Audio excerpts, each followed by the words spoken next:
Fuel industries, handloom, handicrafts, khadi gramodyog, these are all very important sectors where we need to work more for that. There is a huge potential for export. Regarding the MSME also, we are now trying that how we can reduce our import. For that reason, it is a opportunity for MSME for upgradation of technology, and that is very important. Already India, there is a huge possibility because of research and because of new innovations, lot of technologies are available. I always talking with the people and convincing them that the knowledge is the power. The innovation, entrepreneurship, science, technology, research, skill and successful practices, we name it as a knowledge, and conversion of knowledge into wealth is the future for the country. Conversion of waste into wealth and conversion of knowledge into wealth is the two important subjects which are very much touching to my heart. I feel that this is the time for all Indian MSMEs for upgradation in technology, by which we can reduce our logistic cost, power cost, labor cost and production cost. We can accept new good designs, we can accept good technologies, and we can change in our production capability and capacity, and by which we can reduce the cost without compromise with the quality. And a huge market is available.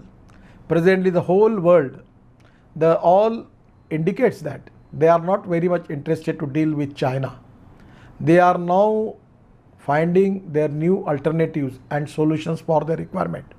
And this is the appropriate time for Indian MSMEs to get export orders. I feel that there is a huge potential. Even investment point of view, government has taken a decision that now the MSMEs, those who have good track record of GST, bank turnover and income tax, by very simplified methodology, we can make their grading. On the basis of that, we will support up to 15 crore as equity to them, and they will go to capital market. For liquidity purpose, we need more capital investment, more foreign investment, more FDI, and that FDI we can get it into the infrastructure, the road sector, railway, metros, then airports, power sector, at the same time MSMEs, at the same time in our financial institution like banks, NBFCs. That is very important. If we can get more foreign investment, nothing like that. So this is the time for the MSME for upgradation of the technology, and at the same time for getting more FDI in MSME. I feel that now this is the time for the country that by taking the advantage of the technology, we can resolve the problems of the MSME.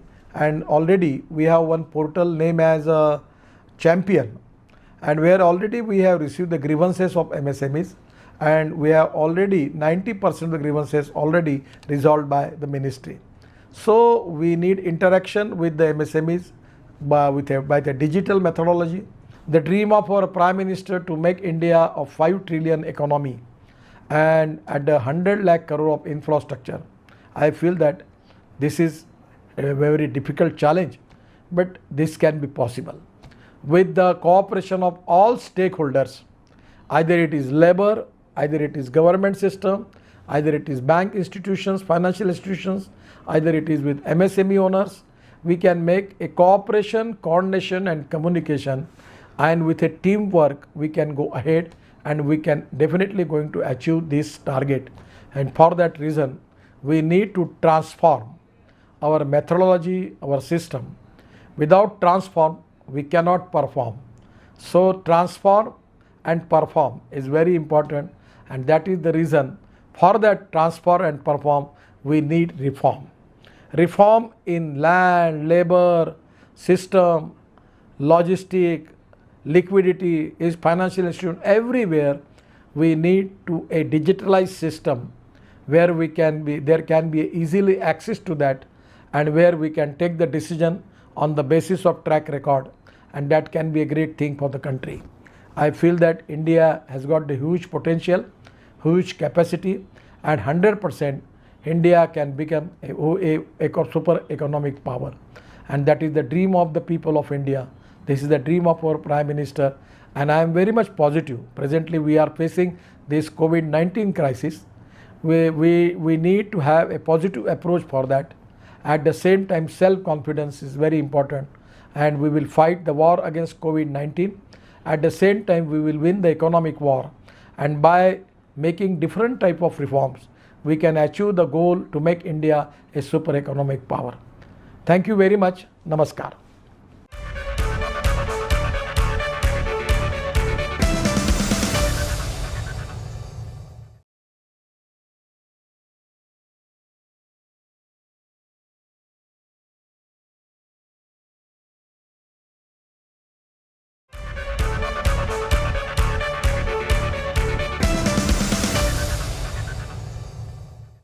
Hi, good afternoon. It's truly a pleasure to be attending the Challengers MSME event. Uh, Micro, small, and medium enterprises have played a big role and have been the backbone of Indian economy for a long time. And I do believe that if Indian economy has to achieve its true potential, the MSME segment will play a pivotal role in making that happen. The other key development which has happened over the last few years is the digitalization of our lives and the way we conduct business. If you look around the way we live our life now, whether you are learning or working or connecting, communicating, consuming entertainment or consuming data in any way, the entire digitalization has actually made a significant impact on that. As far as the businesses are concerned, the biggest impact in my mind that digitalization has made is in terms of democratizing the entire business environment. So, what I mean by democratizing the business environment is that in this new world, any business, small, medium, large, has equal potential or equal opportunity to reach its end customers or to get the resources that they need to do business. It's in both in terms of getting to your customers and getting the right resources. One has a very democratic environment now, and digitalization has played a big role in that. The current pandemic has actually brought digitalization to the forefront. Who would have imagined that all our kids would be doing schooling from home just 2 years back? Or who could have imagined that you would be conducting business either sitting in your office or even sitting at your home and connecting with the entire world, not only within the country, but globally, you're connected and conducting business in a very seamless manner. Can you imagine a world where we don't have the current level of digitalization? It's unimaginable. The world would have stopped, right? So that's what the way things have transformed with this new environment. Some of the things which have really helped it, make it so prevalent is seamless communication, seamless connectivity, uh, data availability to businesses in a very seamless fashion. One can predict your demand. One can plan your supply chain. Just looking at the data, sitting in your office and doing all the analytics, sitting there. Uh, in terms of productivity, the way we combine humans and machines now and get best of both the worlds is really helping not only efficiency but also cost productivity. And all this leads to making the enterprises highly competitive in a pretty competitive world that we have out there. Of course, there are challenges which come along with these developments. Data security is a big one, and I know, and we have various studies which tell us that this is top of the mind for business owners, business managers to make sure that their data remains secure in this world. The other big challenge is making sure that while the world is moving towards digitalization, you keep your people absolutely motivated and engaged in this world. So the optimal mix of people and machines is something which every business owner is worried about, or every business owner is aware of, and making the right efforts to get the best productivity of humans and machines in this environment. So a very interesting time for the overall economy. I would say, even more interesting time for the MSME segment.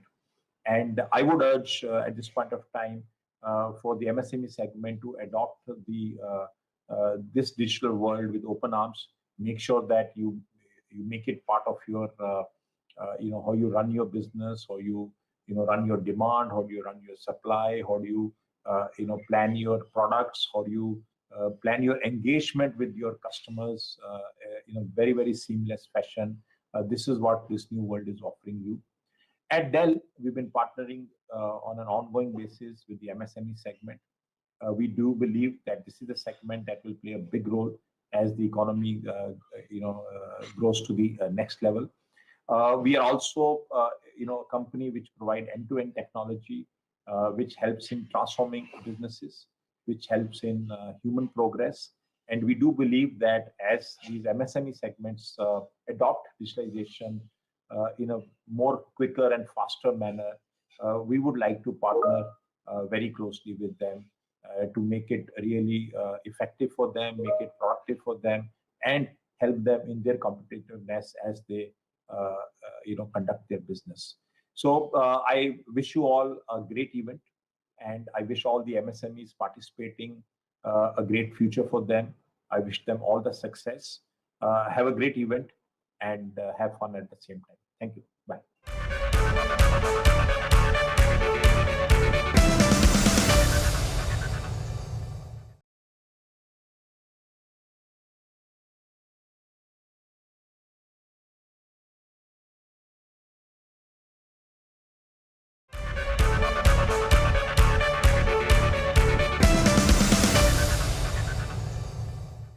Hello and welcome to Dell Technologies present the Challengers MSME Summit in association with Moneycontrol and CNBC TV 18. I'm Ruchira Sharma, and on the show today, we will focus on the vital role that digital transformation plays for the MSME sector, the key digital trends which can change the way the MSME sector works, and how to develop a roadmap towards recovery to ensure business continuity and agility. We can expect this dialogue to bring forth new insights and interesting revelations which will pave the way for the future of the sector. But before we dive into the discussion, I would like to introduce our esteemed guests. I'm joined by contribute almost 90% of businesses and 50% of employment worldwide. And formal SMEs contribute around 40% to the national GDP of emerging economies. So clearly, MSMEs are an important catalyst for economic growth. But with the COVID-19 pandemic, their growth has been severely affected and many of them are struggling. So in what ways has the COVID-19 pandemic disrupted their workflows and how are they coping up with it? So Mr. Vinod, I'd like you to take that first. Sure. Thank you for having me, Ruchira. Well, as we all know, the pandemic sort of hit us without any notice. And if you look at the small, medium enterprises, especially in India, we've been through a very tough time on many fronts. The first is that we were not prepared for a sort of a situation where we'd have to only operate through video or chats or completely offline in terms of not going to our factories, not being able to talk to our employees directly. We've never anticipated that sort of a situation. And with the result, when last year, year before the pandemic hit us, when we were actually talking about digitization to small, medium enterprises, in spite of having an 87,000 member base, only 30-odd thousand turned up for that entire initiative. We sort of wanted to embrace digitization. And just when the pandemic started, I can tell you for sure that almost everybody rushed and said, what were you talking last year? Please tell us now. Because it was a situation where nobody had any solutions. Nobody knew how to handle their company, whether it's their supply chain, whether it's their employees, whether it's their processes for production offline, which is without being in the factory or without going to your office. But those ones that did were doing an amazing job.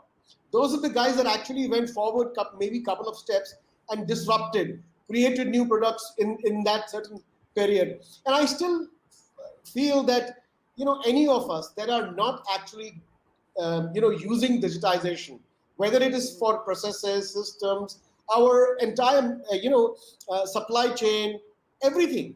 It is going to be a danger for all of us, for those Yeah, that you are can just that become aren't obsolete online. if you're not digitized. True. Absolutely.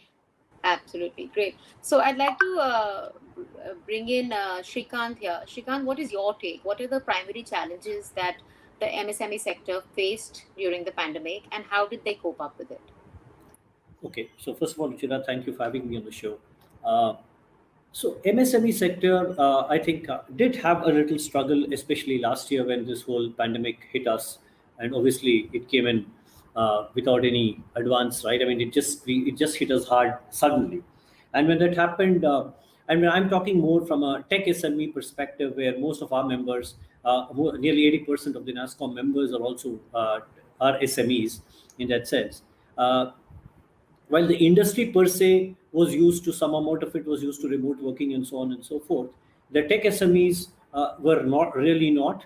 And what happened was many of them were not ready in terms of the infrastructure, in terms of having the hardware, in terms of the employees being able to work from home, the necessary bandwidth, especially in a tech segment, the amount of bandwidth that you require at home is fairly high, and many of them actually started relocating to their hometowns, smaller towns. Obviously, the bandwidth was a serious challenge there. So these were the things that hit them hard. But I must say that despite all that, many of them actually caught up. Many of them actually managed to kind of bounce back very quickly. It was, yes, a lot of confusion for about a few weeks, maybe about a month, but within that, many of them caught up. And post that, we actually heard many of them saying that our productivity levels are fairly high, are fairly good. At least it has not dipped. To that sense, yes, they have been very resilient. Absolutely. But clearly, there is a lack of awareness, and there is also a skepticism when it comes to the benefits of digital adoption. So, Correct. how do you think we can mitigate that? How can we overcome the need for greater awareness and create more scope for digital literacy and digital upskilling? You want me to take it? Yes. Okay, sure. Thank you. So I think digital adoption has been on for some time now, but slightly less in the SME space. Initially, it was there. You have actually seen it slowly growing over the last maybe a year or two. But the pandemic has done is actually made it accelerated the whole pace of digital adoption. But from a tech SME point of view, many of them have been adopting technologies in the digital technologies in various areas.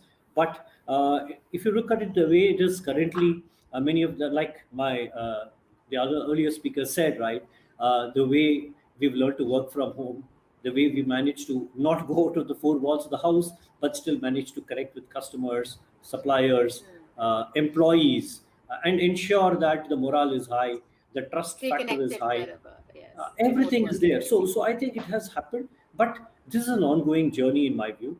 There's no beginning or end point to this. I think you'll have to be continuously at it and ensure that you keep sharpening the saw all the time to ensure that the adoption is higher and higher. And of course, as the tech SME, we are also talking to a lot of other SMEs or MSMEs, as we call them, who are in the conventional businesses, who also need to adopt a lot of technology. And there's a lot of work going on in that space also by us as NASCOM, so that they also adopt a lot of these digital technologies. The digitization wave is, there in them, so they also come up the value chain quickly. Okay.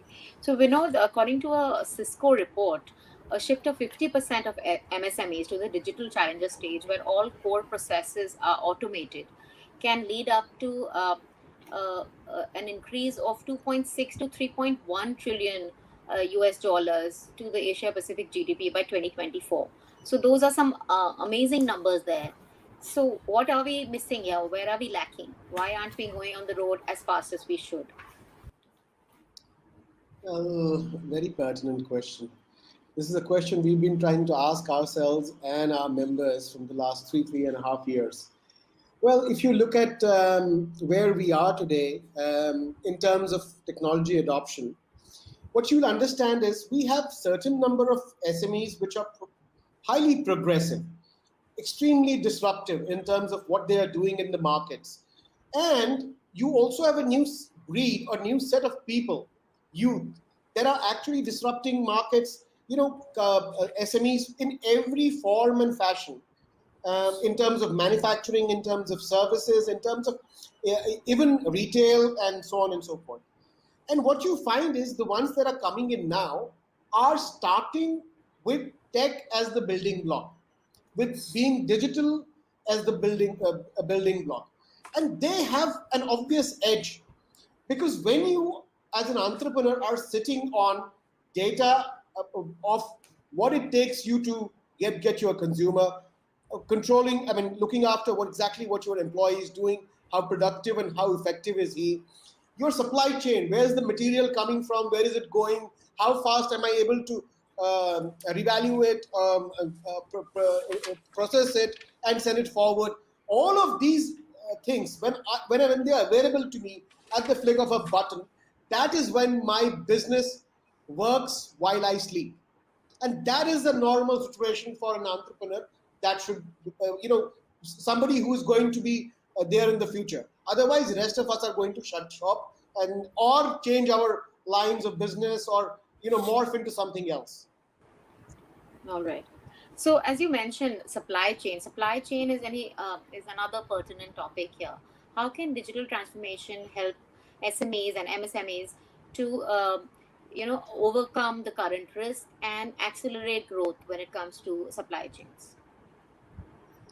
See, very simple. If I'm looking at, let's say, 4 or 5 different suppliers, and I'm not sure what they are producing, when they are producing, and if I need to be on top of my own production, my own effectiveness, my own productivity, what I need to be clear about is when is material coming in, and what are the other various things. You see, it's when you're talking about manufacturing, you're not just talking about raw material. You're also talking about your own employees. You're also talking about material for packaging. You're also talking about transportation. You're also talking about your front end, your distribution, whatever else whichever way you're actually taking it to finally your consumer, whether that could be a business or a end user.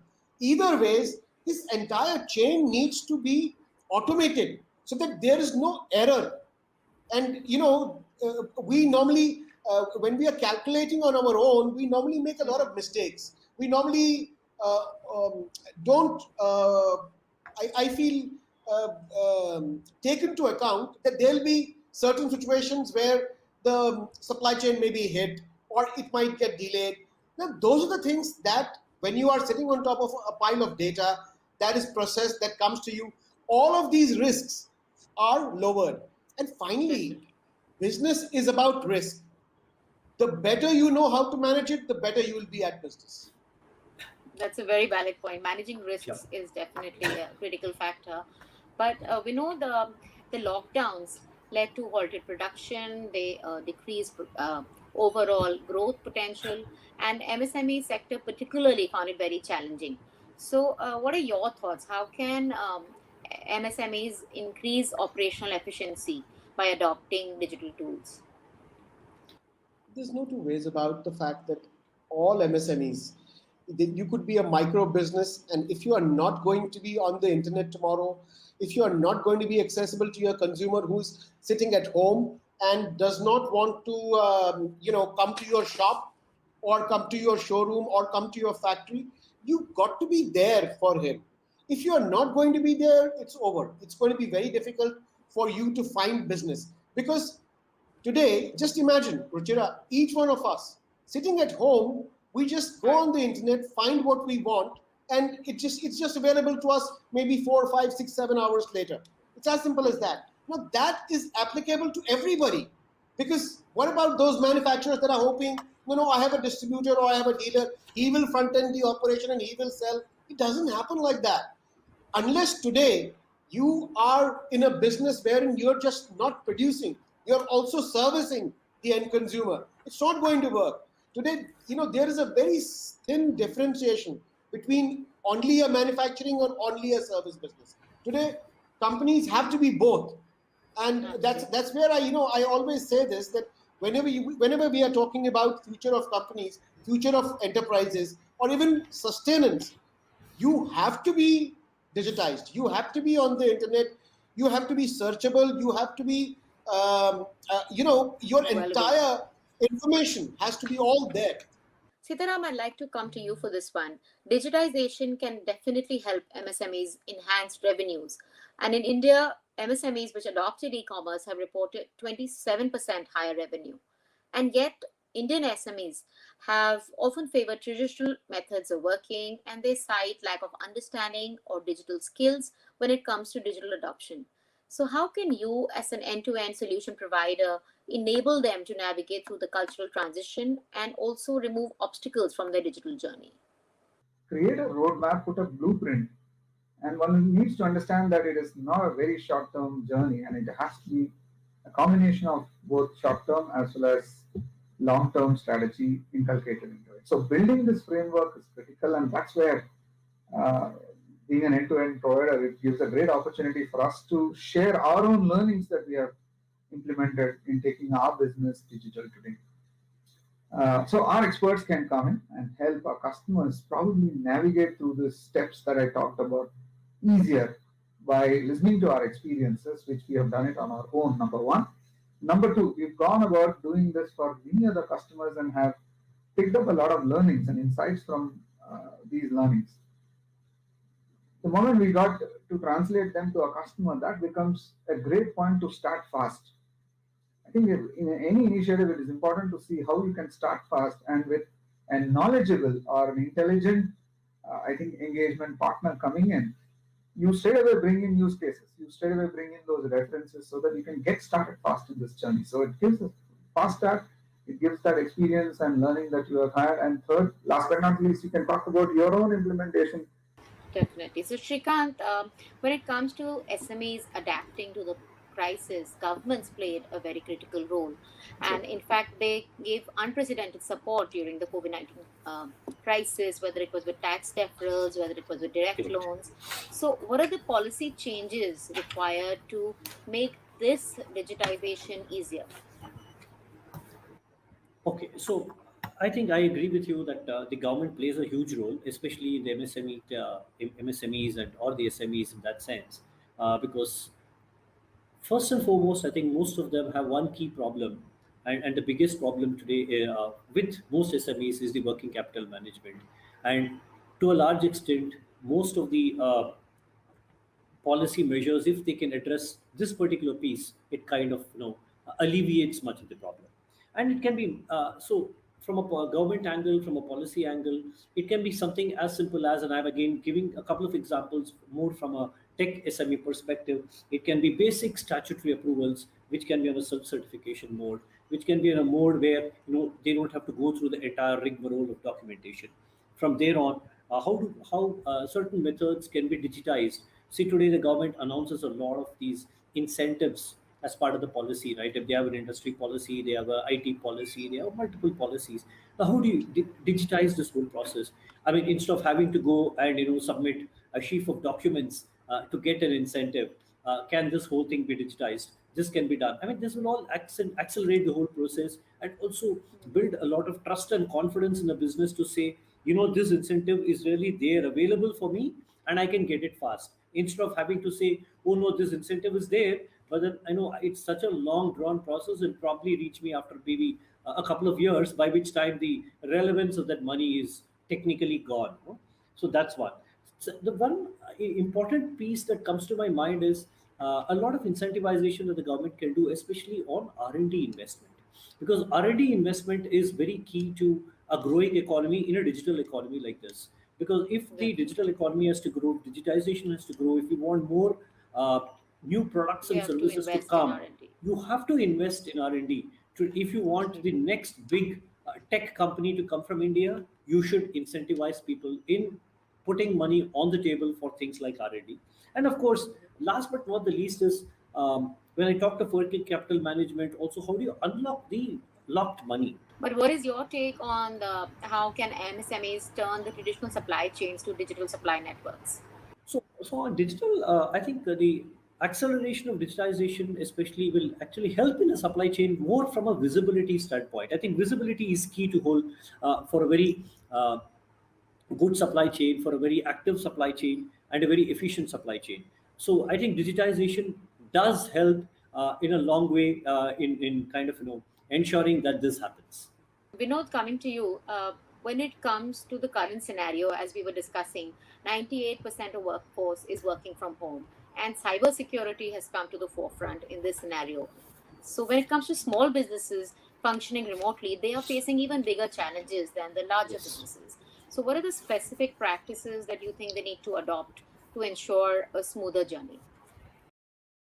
Well, we've been working with various companies to try and try and offer a step-based mechanism for companies to imbibe security at whichever level, especially in this current situation where everybody is working from their homes or off sites, and your entire data is susceptible to getting either encroached on or copied or Compromised in some way, yes. not only compromised. In fact, we've had situations, Ruchira, where we've had companies where the guys which have entered their laptops in the company, and they have then blackmailed them for money.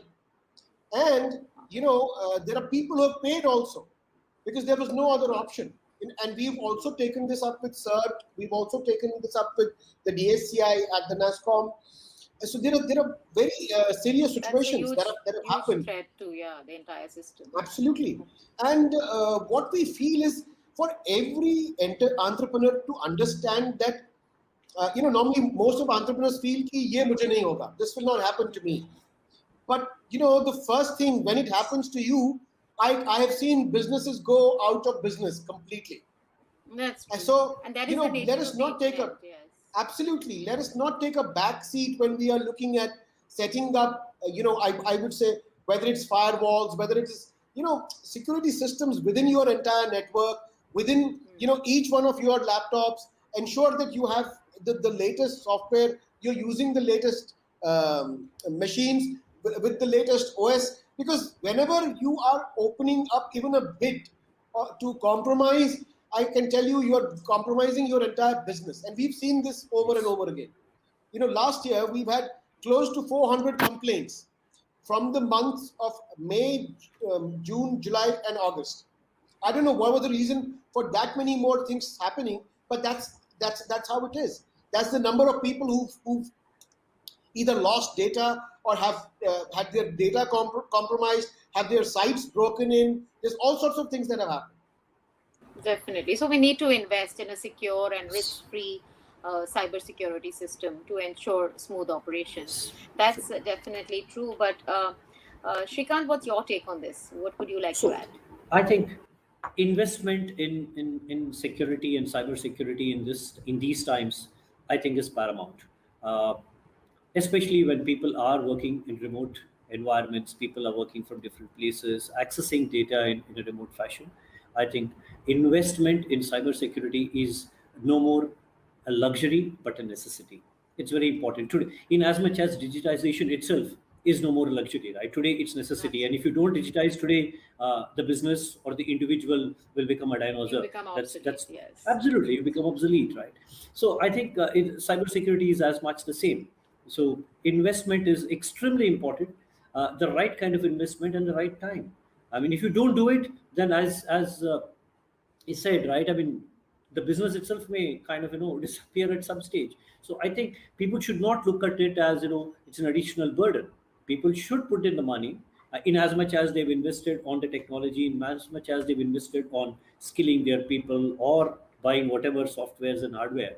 They should also equally invest in the cyber security related softwares, etc., to ensure that the business is absolutely safe. That's very, very important. Okay, but I think the hesitation, whether it is in digital practices or whether it is in cybersecurity, stems from again the liquidity, the lack of funds. The lack of liquidity of funds, especially for the smaller businesses. So, what is the solution that we can offer? See, I think this is a cyclical thing, right? I mean, it's which comes first. Either you invest to get more business, or you say that I will get the business and then I will invest. So it's a question of which you want to do first. But my view is that if you have a long-term view to the whole business, if you want long-term view to what you can deliver, I think businesses should plan and invest in a systematic fashion. And today, it's also equally easy for people to start investing in a very scalable model. And I will give examples. I mean, typically, if you look at the cloud kind of a model, right, you don't have to go and invest the whole lot in one go. Earlier, it was a typical, if you had to do an IT transformation in the organization, you had to do It a was capex across plus an levels. opex model. You had to buy the capex in, I mean, then buy the software, implement it, wait for the results. But in cloud, it's not like that. You can do it all. You're on the move. You can do a lot of things. So given that, I think people should not hesitate and definitely invest in some of these things and start increasing it, or accelerating it as the business grows. That's the way it should be. In fact, Ruchira, I'd like to come in here. It is not Yes. about investment. It's about the mindset. It's about the mindset when we as people or as entrepreneurs take a decision that I need to have a employee. Now, if I'm going to decide that I have 15,000 rupees only for this employee at this position, then I've had it. Then I'm clear that I'm not actually taking on the employee. I'm only willing to put in 15,000 rupees. But the fact is that that position may need a person who is going to command, let's say, 50, 80 You thousand need to rupees a make that month. investment. You need to make that, because otherwise you are right there crushing your own business at the very outset. So investment is never an issue with entrepreneurs. The same entrepreneurs can go out and buy the choicest cars. The same entrepreneurs can go and buy the choicest things, nobody with nobody to ask, nobody to approve. So when you are making decisions, it is imperative that you take the right decision for your business and your future. Because if you are not going to do it, that is where you are starting at the and steering towards the end You're of your exposing business. yourself to greater risk. Tell me one strategy that you think that business leaders and policymakers can take advantage of when it comes to digital technologies and digital framework. Well, my feeling is that digital primarily helps you save time. A, B, it helps you innovate. You see, and unless you innovate, I don't think there is a business. You see, business is only when you do something disruptive. Somebody is already doing it in form A, you are doing it in a form B, which is more effective, more productive. So you have a business. It's a constant Then, when you have evolution. this business, absolutely. So, unless you are evolving, innovating constantly, there's no business. So, digital helps you do that. It also helps you assimilate, all different elements all in one place, with the fact that you are then able to have a highly productive machinery. When I say machinery, it's your entire organization as a machine. So that uh, thereafter, it is also imperative that we at some point in time look at where are we when it comes to the digital space, when it comes to the future consumer. The future consumer is in the digital space only. The future is Correct. consumer is not in malls. The future consumer is not in shops, in retail shops. We all of us know it. So if you are not utilizing digital for that, again you have a problem. And I would say, overall, my experience has been the few companies that I know which are bent on not going digital, bent on not listening to us in spite of multiple discussions. Um, my my warning to all of them have always been when I leave the room is that you will shut down. It's a matter of time. All right, So yes. So clearly, digital transformation is critical. It's a survival yeah. kit. Digitization and digital tools have proven that they can benefit SMEs across levels, but there is still a hesitation to adopt a digital framework. So, in what ways has Dell helped consumers and partners to transform their businesses and grow exponentially despite the existing challenges? Good question again, Ruchira. Several examples. Several examples, because varied industries today have realized the need to adopt digital technologies. All Um, right. Including the classic case of pandemic driven, I would say, hybrid working today, or working remotely, or work from home. You can add different names to this. Is something that nobody did anticipate, right? We were forced to overnight shift into this model. And this model is now staying. And what we hear from industry is this is going to be prevalent and hybrid model is here to stay. Many experts have also, I think, endorsed that, and many companies have seen benefits today. Now it's been 1.5 years in this journey of remote working, and you go and ask businesses, you go and ask companies, most of them, I don't think I've ever heard any company saying the remote model has not worked, barring a select few who are extremely important to be there on the floor, on the shop floor, looking at handling equipments, etc. Leaving that aside, if you look at more than 70-80% of the operations today have gone remote, right? And all these operation leaders have accepted that they have seen significant productivity improvement. So one classic use case is that itself. Now you also asked me about give an example of an industry or users. Now I'll just start giving a couple of examples. Let's look at schools and colleges, education, uh, remote learning. Remote learning is on today. Remote assessments is on. Students are collaborating. Faculties are collaborating. Faculties who are not used to this digital style of teaching, look, considering student experiences and considering the future that this model would enable student to gain insights, have adopted these technologies quick and fast. Use of all of these collaboration tools, the video, audio conferencing tools, and the content that is sitting in cloud that can be accessed sitting anywhere, etc. And by providing digital device in the hands of students and faculties, today you are able to learn from anywhere. Right? You necessarily need not be inside the classroom. You can be at home, but you are still facing your teacher. We are hearing about personalized experience. We are hearing about smart campus. We are hearing about smart administration. This thing is going beyond students, beyond teachers, into the institution, into the academia.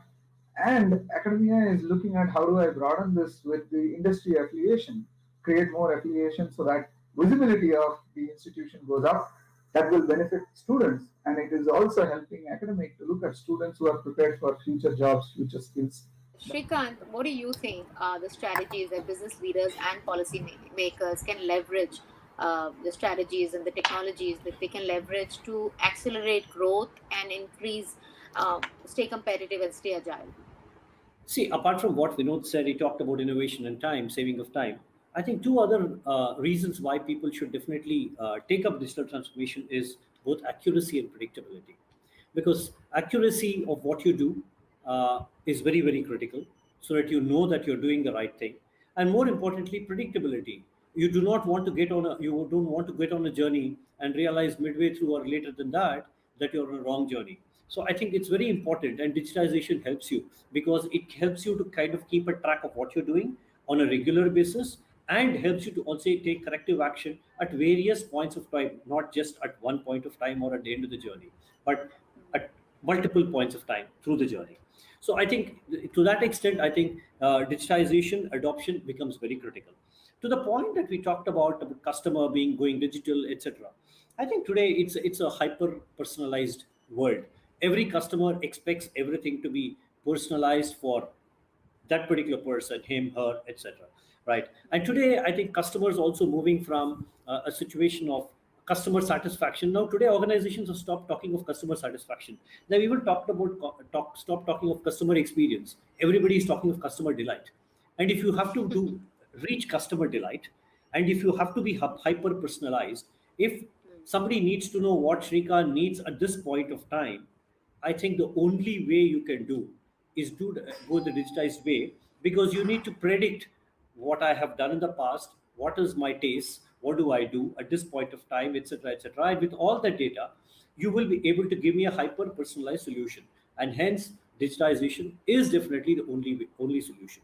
And last but not the least, and I want to quote this, I think about a few years back there was a study, and it was about Bain and Company had done a study, and they said that any organization, if they want to be, if they use their data efficiently, if they do use their analytics efficiently, the probability of that organization being in the top quintile of their business is twice higher than somebody who did not.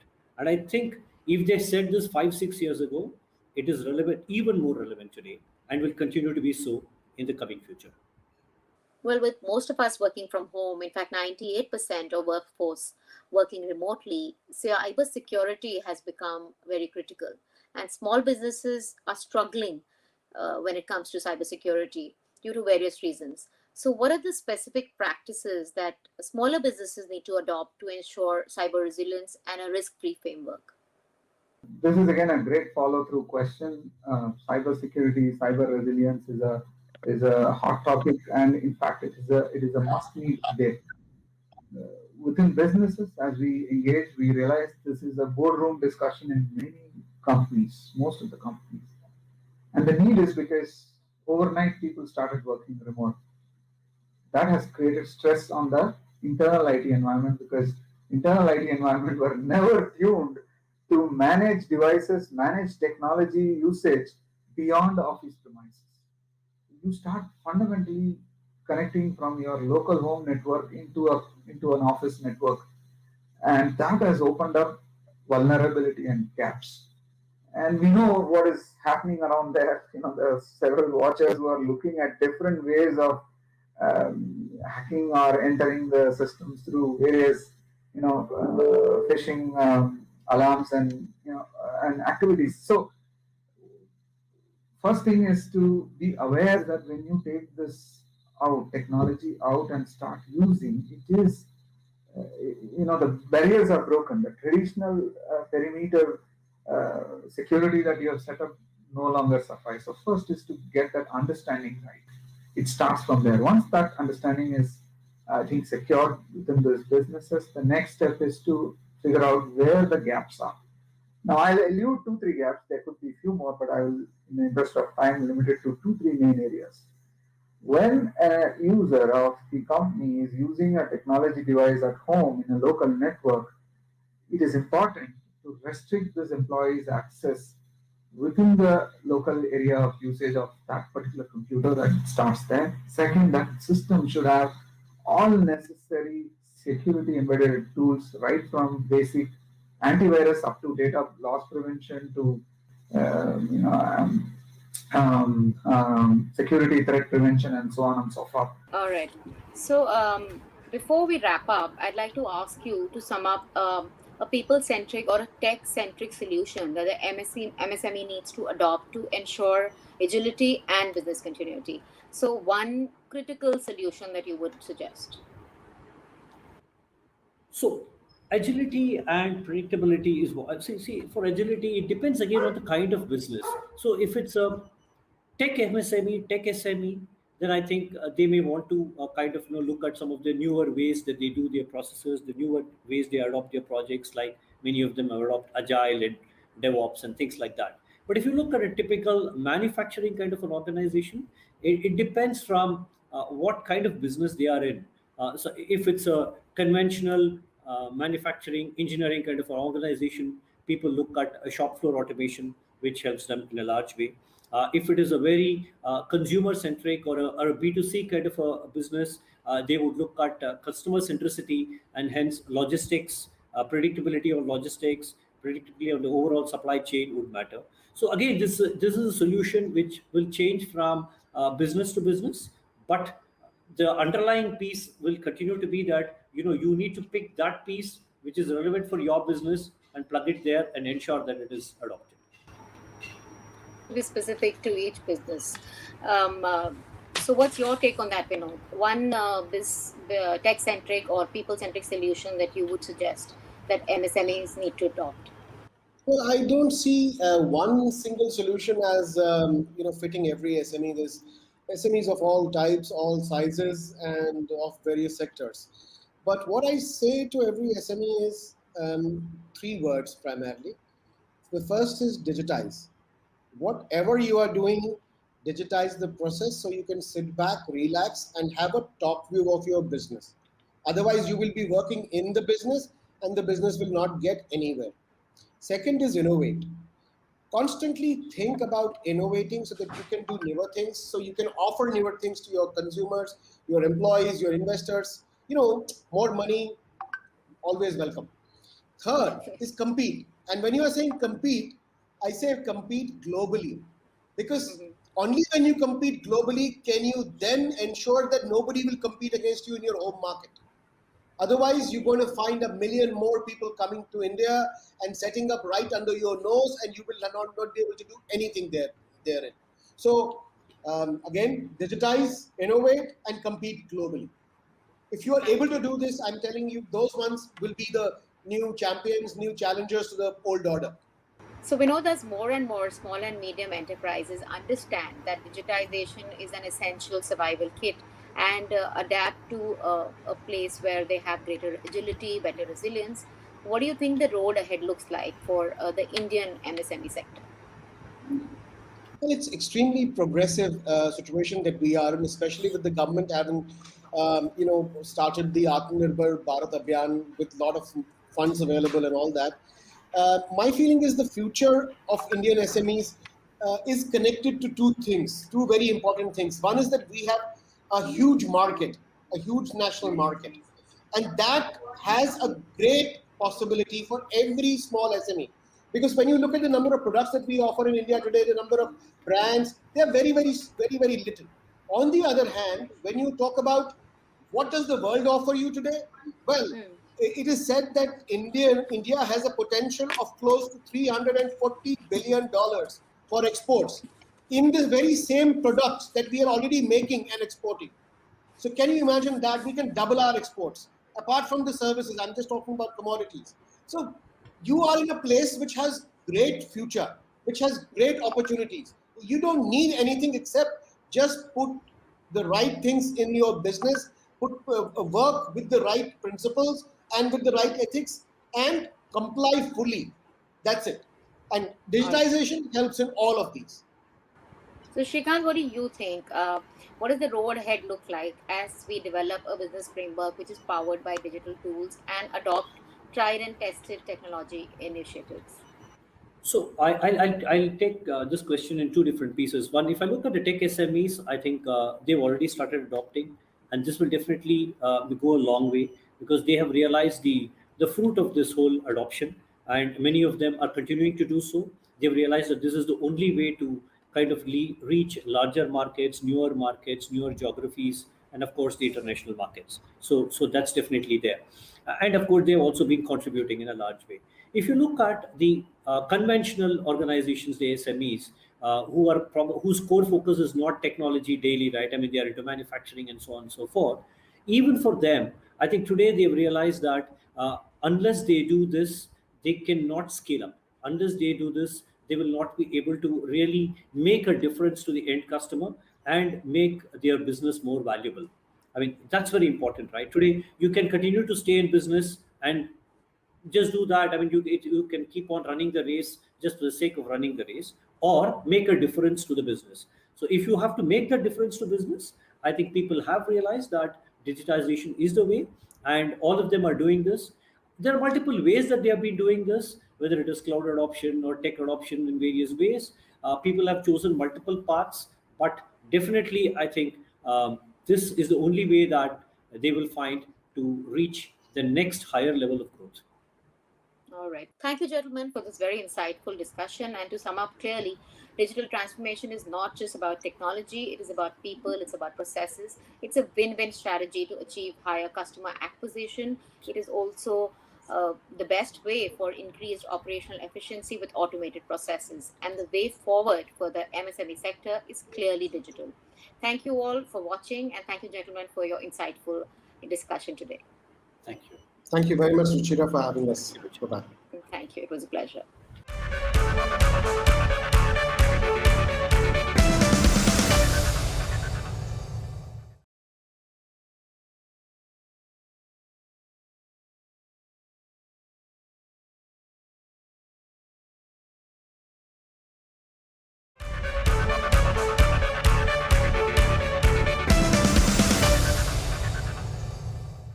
Technology and digital are no longer catchphrases for MSMEs. Forced by the hand of pandemic, they've had no choice but to work remotely to interact with their customers as well as market their business digitally. and many of them have gone digital for the very first time. Today, we have a very interesting conversation on how technology can meet the evolving needs of MSMEs to not only survive but thrive in this post pandemic changing world. Today, there is a special focus on marketing. Welcome to Dell Technologies present the Challengers MSME Summit, inviting my guest and expert Ritu Gupta, Director Marketing at Dell India. Ritu, hi. We've heard some interesting insights from our previous experts on the role of technology. I wanted to get in your thoughts on what is happening on the ground. To what extent are small and medium business enterprises adopting a digital first approach now? To answer your question, how are they adapting to digital? I think broadly, if you see around us, it's very clear that some key trends are emerging, which is that more and more businesses are moving online, and that is to make sure that they are being able to unlock new markets, they're being able to reach out to newer set of customers, they're being able to drive better engagement, serve their customers better. And as per one study and report that was published, digitally engaged SMBs are known to grow twice in comparison to their offline counterparts.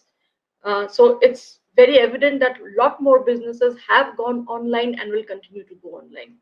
The other space that we see is that with all of that, digitization happening, automation is going to be super crucial. Resources are limited, and SMB owners know that, very well at their end. And the smartest way to get certain tasks done is probably through automation. And what will that do is it's going to help them improve their experience, the customer experience that they're delivering, and that's their number one priority, is going to help them deliver a better customer experience. For example, what we see as a very prevalent trend within this space is the use of chatbots, because for a lot of businesses they are actually leveraging chatbots for attending to customer queries instantly, and that allows them to cater to their customers in a faster and a more efficient manner. So automation is becoming very crucial, and that's how a lot of businesses are also adopting to these digital trends.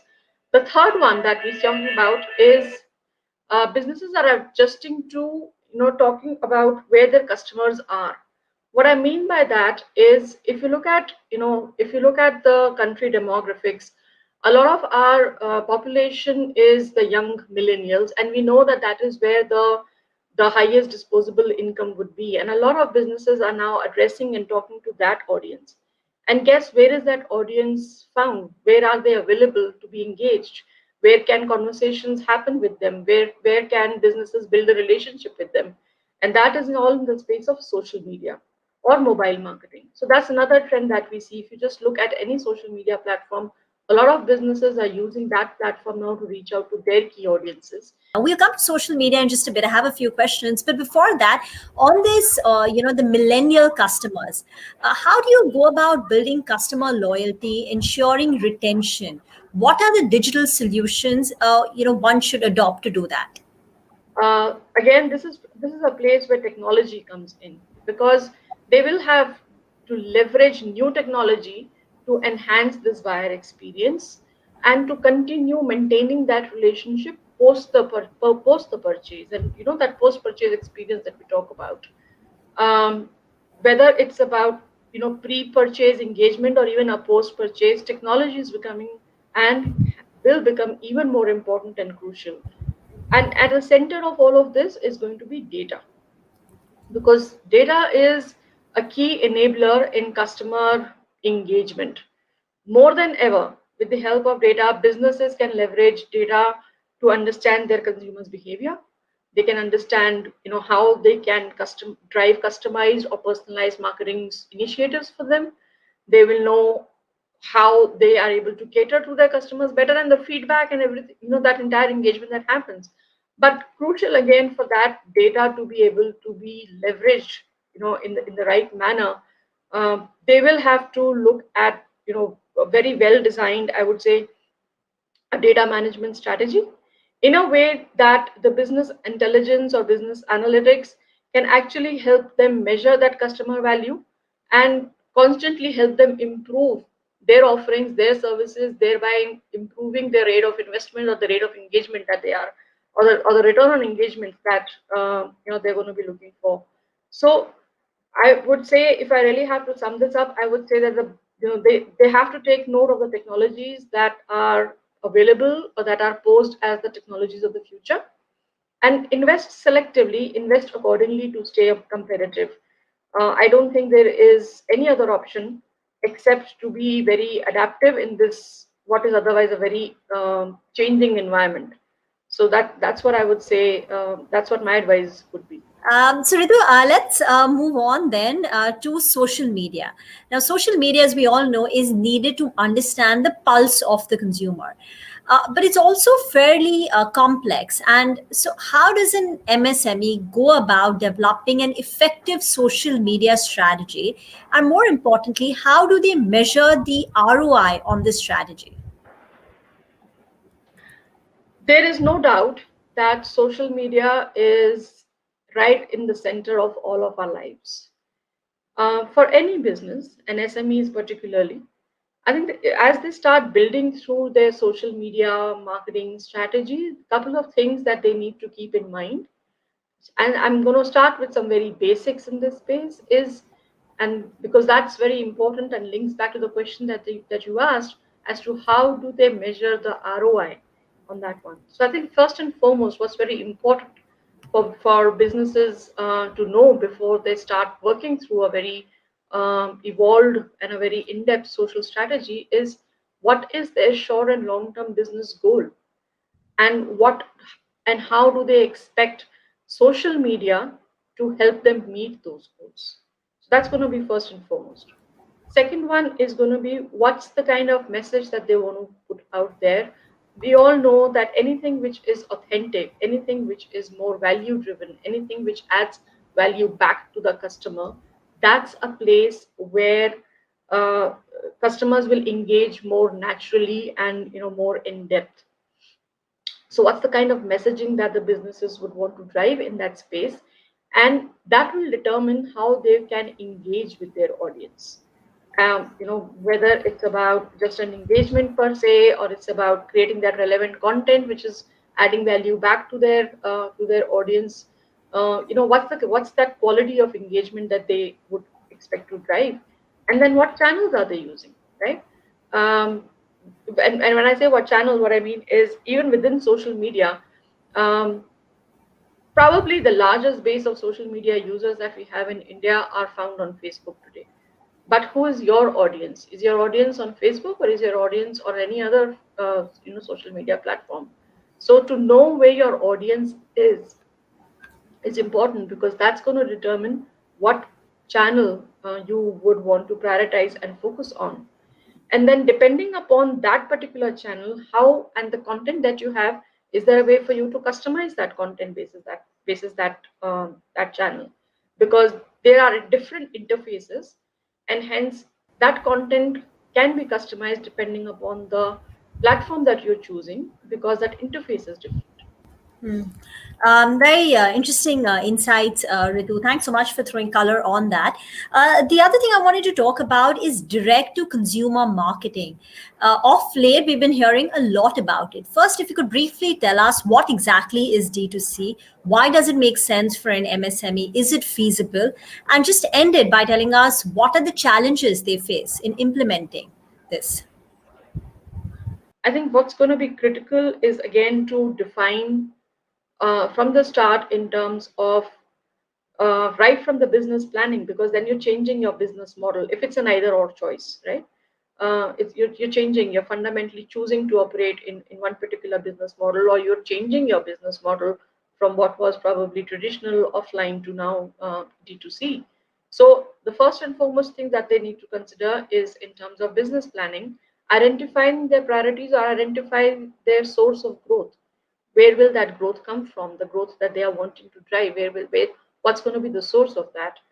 Who is the audience that they are reaching out to? What are the media vehicles that will help them reach out to that audience for a D2C business? And it could be different for a traditional channel. How will their entire marketing and communication strategy adapt itself or evolve, having identified what their business model is, what their source of growth is, who their audience is, what media they're using? Then it's their, the communication strategy that they would want to put. How will they make that whole strategy go live, right? In terms of messaging, are they looking at how comfortable are they looking at in terms of, from a marketing standpoint, branded content, or in terms of influencers? Because you're reaching out and you have an opportunity to engage with the consumer directly, right? So what are the enablers in that process that can help you do that a lot more? And of course, in the end, how are you going to measure yourself? How are you going to model your results on? How are you going to optimize your results so that you are able to drive things a lot better? And in all of this, it's not success is not guaranteed, because as you rightly said, there are challenges in this process, both in the marketing space as well as I would say as a business model itself, because fulfillment logistics, it's one thing to kind of send out stuff in bigger volume lots, for traditional retail and store, versus D2C is more personalized, and it's a very different logistics requirement that it would require, because that will define that, the onus of providing that optimal customer purchase experience actually is with that brand directly. And it's not just one time, because I'm sure they're wanting to build loyalty, they're wanting to drive that repeat purchase experience. So it's going to be very important for that business to be able to own that and fulfill that promise in terms of the logistics. Second one, reality is that yes, while we said that e-commerce is here to stay, the retail stores are not going anywhere. The retail, the habit of going to a retail store by consumers will stay. Retail will definitely continue to be there. And for a lot of customers, for a lot of consumers, just being, when you go into a store, you see the products displayed out on a shelf, that itself gives you that, that sheer organic visibility and awareness that you have. A lot of new launches get noticed in that space. So the question is, yes, retail is still strong, and hence it's a toss up between only investing in D2C versus existing in both. Third one, of course, is, D2C depends extremely high on getting your traffic on site, on your site. So you have to constantly make sure that you have a very consistent marketing strategy and a marketing spend strategy that helps you not only drive that online reach to your customers, but it helps you get to those new customers and helps you generate that demand. So it's a constant cycle. You have to drive that traffic to your business, as against a retail where also it's important, but there's a lot of natural walk-in benefit that you will also get. Like I said, the stores of our products are put on display. The sheer customer experience that I spoke of earlier, which is determined by a whole lot of things, right from your product, to the logistics, to the customer experience that they've gone through pre-purchase, at purchase, delivery timelines, everything. And then only basis, once you have all of this, should one decide whether to scale, or or kind of make sure that you've got that base, you've got those basics right before you decide to scale basis the learning. So again, it's not something which is a decision which is quickly taken, or just decided that yes, because everybody's gone online, let me just switch online and be D2C. It is something again which requires a lot of thinking and planning, which I'm sure a lot of SMBs are all aware of. But I just shared some of the challenges which came to my mind on that. Fair enough. Fulfillment, competition from brick and mortar store, as well as risk of dwindling traffic, are some of the challenges to adopting a direct-to-consumer marketing strategy. One question. You spoke about the constant need to upgrade technology, making sure you're investing in it. But for many of these MSMEs, smaller companies, they operate on a limited budget.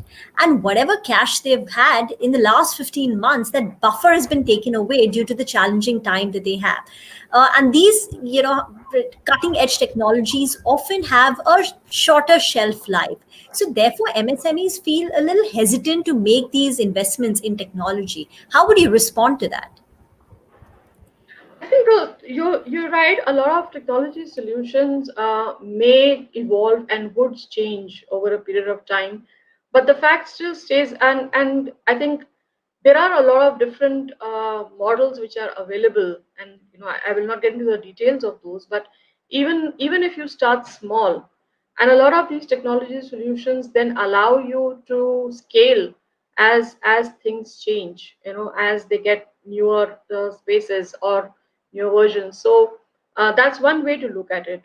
The other way to look at it is, particularly for SMB space, and one thing that has come through is this whole concept of as a service, right? So as a service is a new concept which is picking up, and that's something that SMBs should definitely evaluate to see if there is a hesitance in terms of investing upfront into technology solutions, either for cash reasons or for usage reasons, or the feel that it's going to get obsolete pretty soon, and hence why should I invest into it? So I think that's a model that's going to pick up, and that already has taken up pace, and a lot, that's something that's going to benefit the SMBs a lot. But I would say over a period of time, it probably is going to be a combination of both these approaches, and a hybrid model will exist, because SMBs, as they start leveraging more technology, and as they start seeing the benefits of those technologies,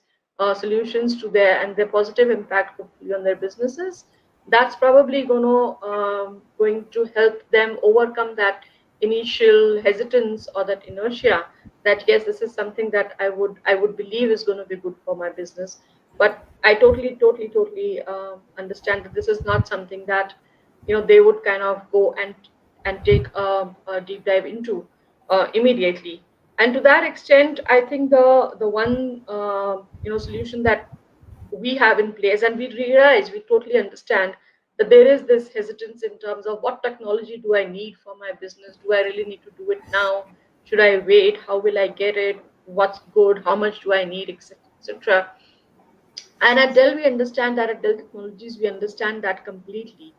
And hence, what we have, with us is our technology advisors, our Dell technology advisors, who are basically there exactly for our small business owners, and for our SMB owners, to help them and guide them through this entire technology adoption journey. So you have a need, or you would even want to understand what kind of technology solutions your business would need.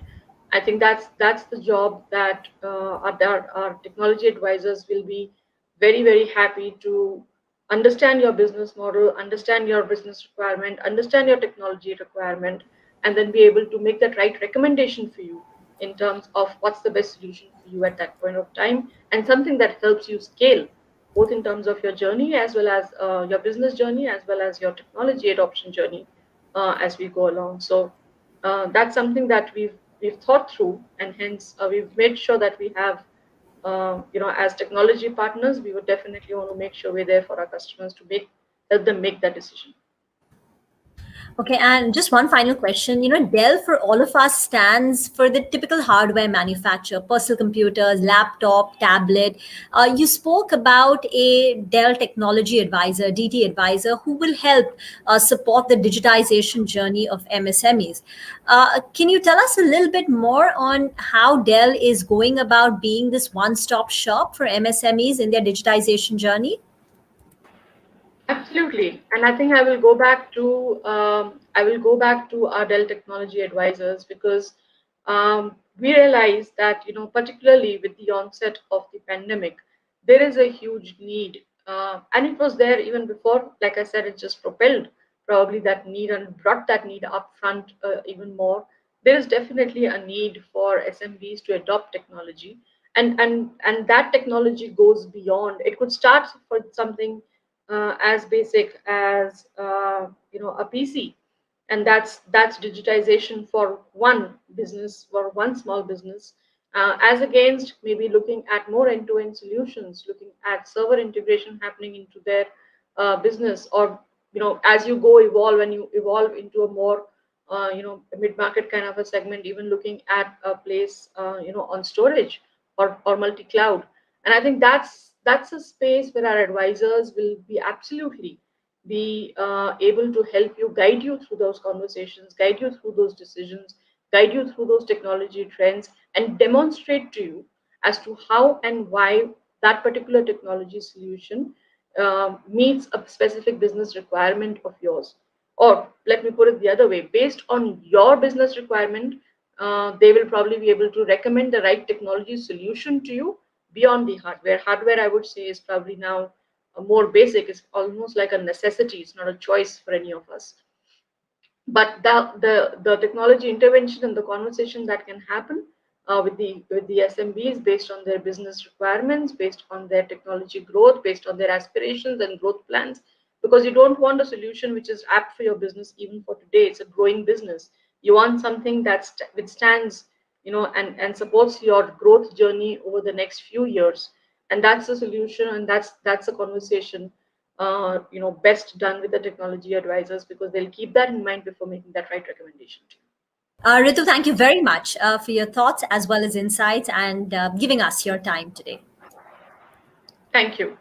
Thank you, Rima. It was lovely talking to you. And thank you for covering this entire discussion with us. I think SMBs is the pulse of the nation. We as a country are very, very, proud of the SMBs that we have, and they will really drive a whole lot of impetus into the economy. And thank you for having that conversation. If your business has any intention of remaining competitive in today's changing online landscape, you must adopt the rapidly evolving changes in digital marketing. Ritu, thank you very much for sharing some very interesting insights on the need for SMEs to go digital and what is an effective social media strategy, the pros and cons of a direct to consumer marketing strategy. Thank you all for joining us at the Dell Technologies Present the Challengers MSME Summit.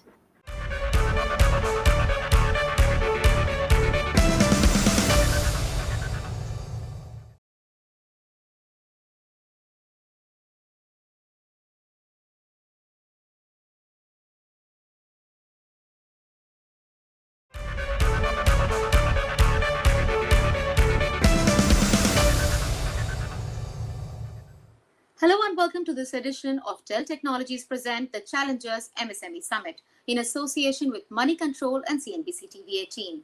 On the show today, we will delve deep into the current landscape for the MSME sector and discuss the key challenges and solutions the sector faces while embracing digitization. By design or default, the COVID-19 pandemic has brought digital adoption to the forefront. Technology has not only bridged the gap between businesses and customers, it has also enabled businesses to thrive in these challenging times.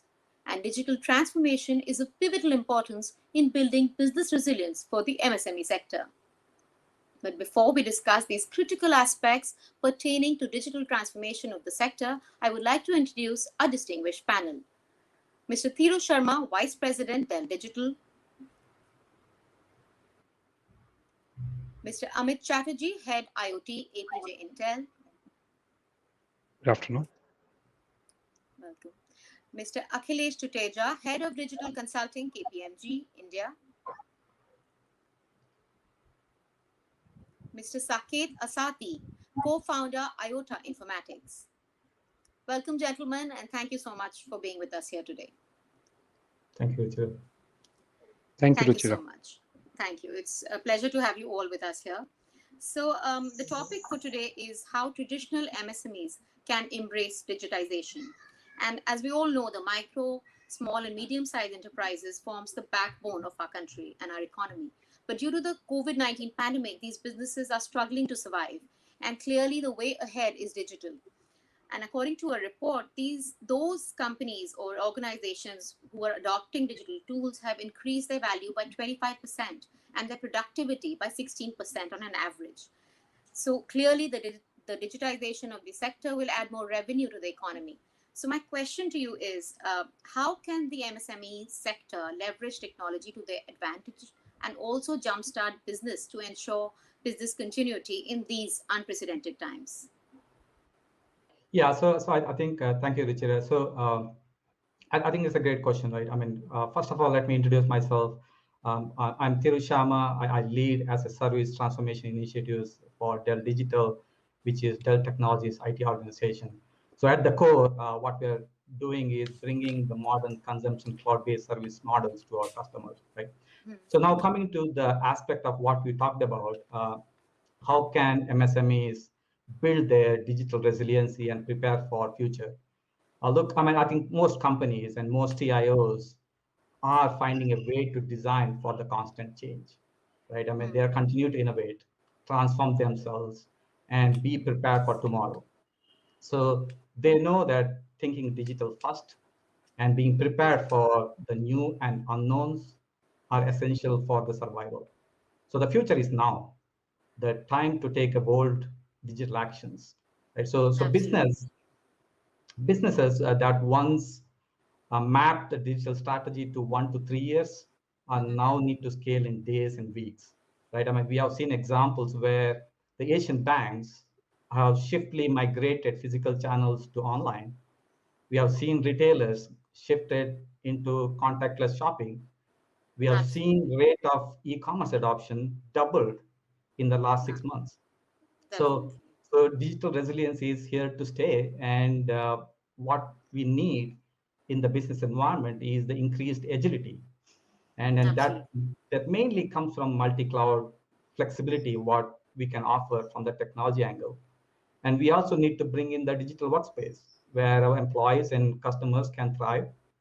And these values needs to be unlocked by innovating, leveraging data, and the At all security needs to levels. be part of that, right? So, Definitely. so, so at the heart, at Dell, we talk about bringing in people, process, and technology way of looking this holistically, right?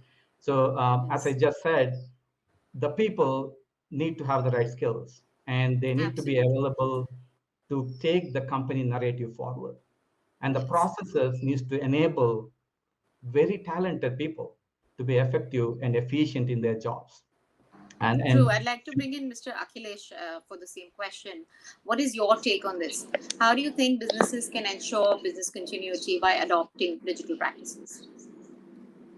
Thank you, Theru and Ruchira, for that wonderful initial introduction. In Thank my view, there are three major levelers in the business world. you. Mhm. The first one is, of course, God. The second one is a regulator, and the third one is, in today's time, technology. So technology is playing a big role in being a leveler. And in my view, MSMEs are at a significant advantage compared to the large businesses when it comes to new technology. Because as humans resist new change, technology also resists change. So if you have a lot of old technology and you want to bring in new technology, it can be very challenging.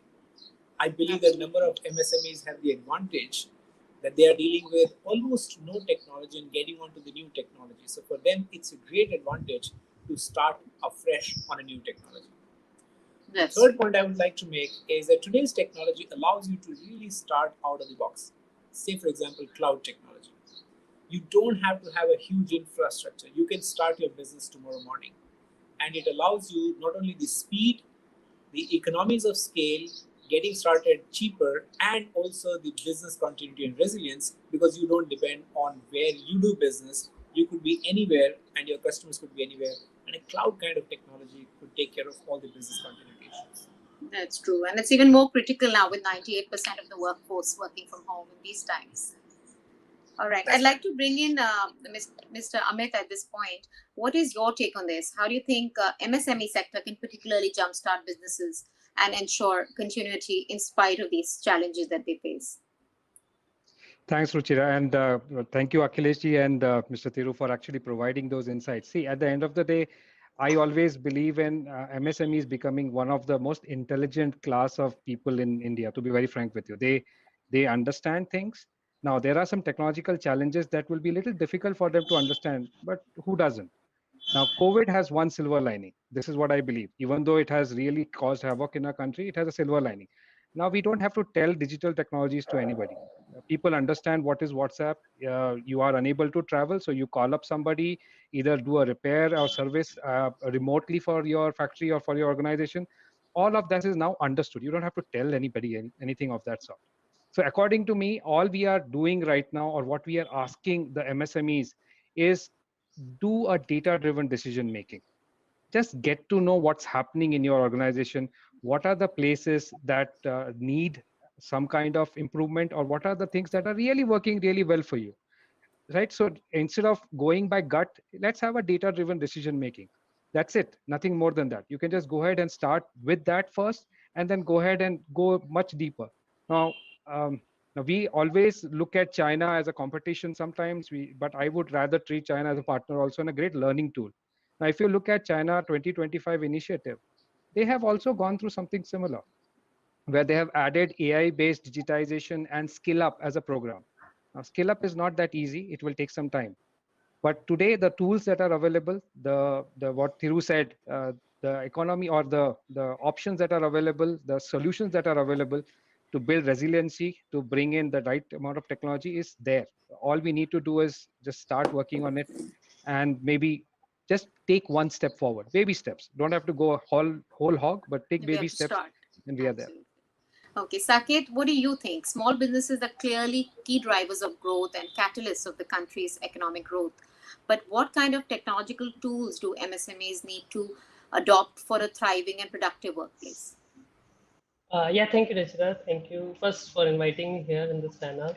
And I agree with all the points. I'll first start with just my brief introduction. So I'm Saket Asati, one of the co-founder of IoT and Informatics.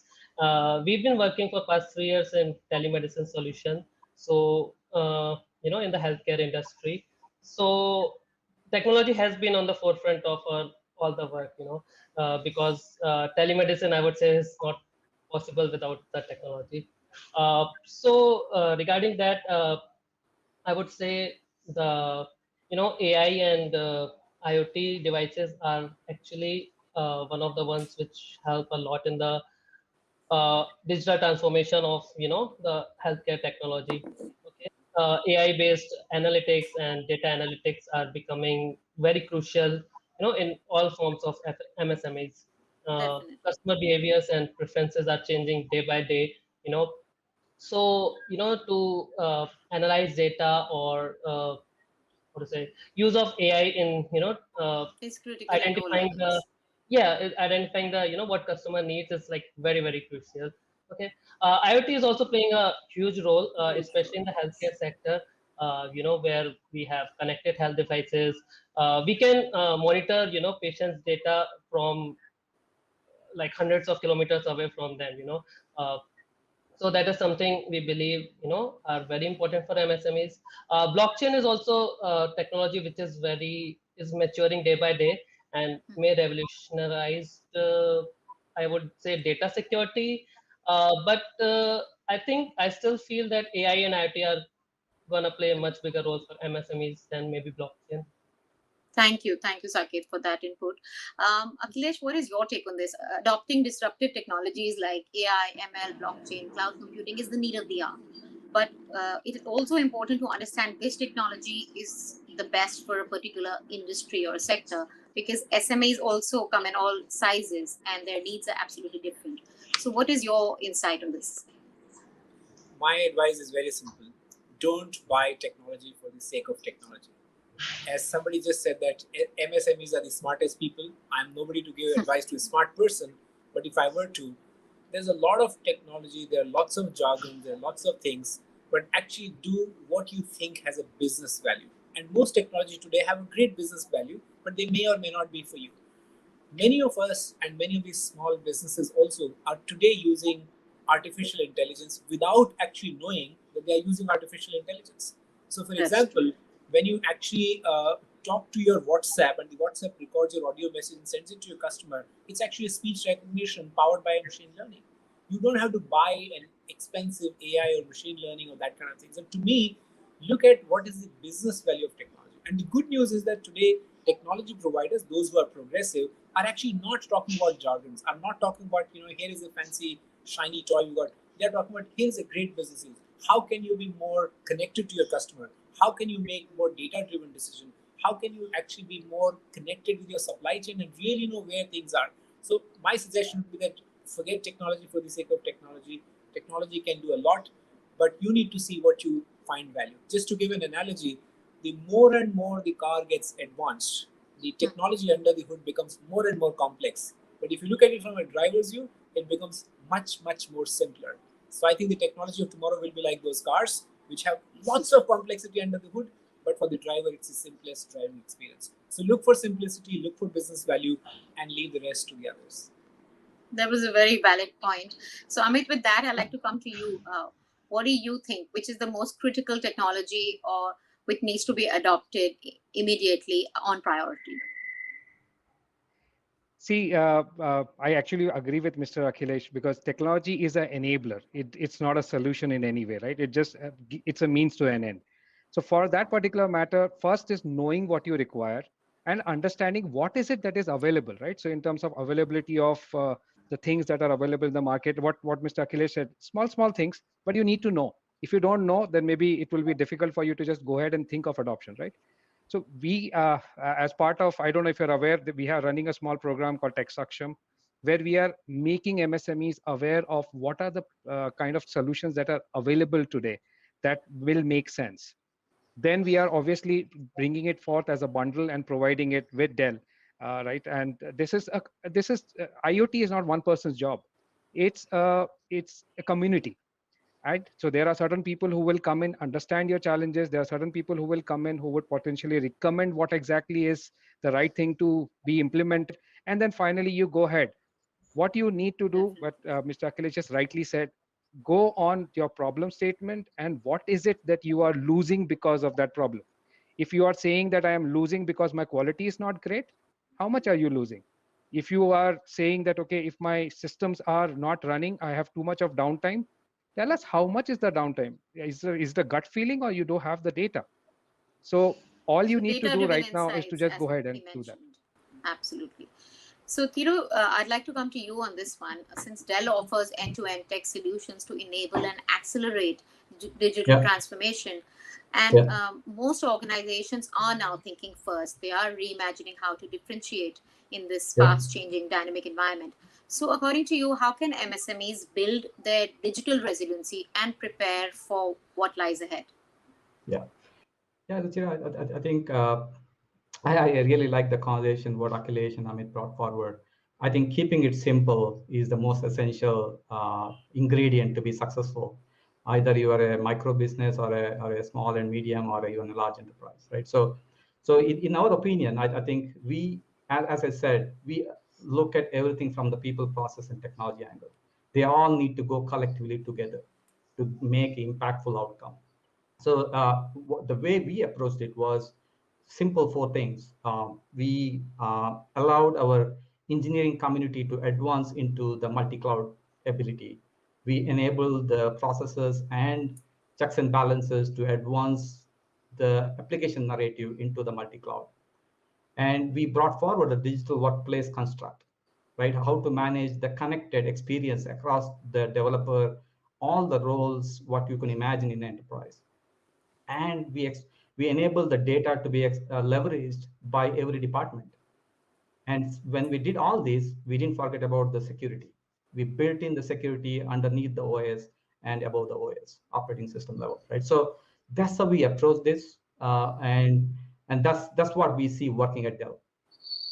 Definitely. So, Akhilesh, coming back to what you said, it's not just technology; it's about being people-centric.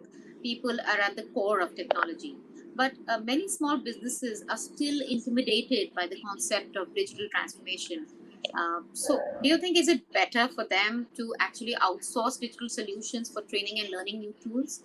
And if not, then what are the solutions that are available to them?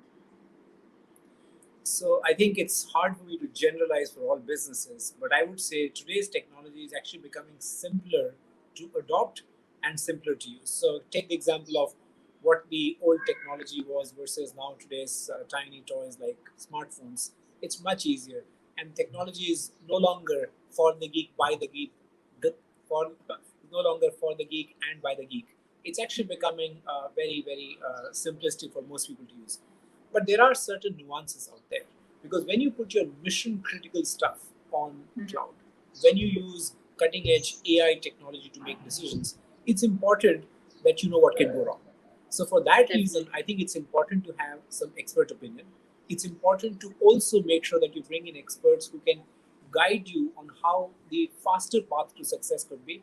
So, in my view, there is a place for people who have the expertise, but I would also encourage people to try and adopt these days technology, you can experiment at low cost, and even if you fail, you can get up back and do faster.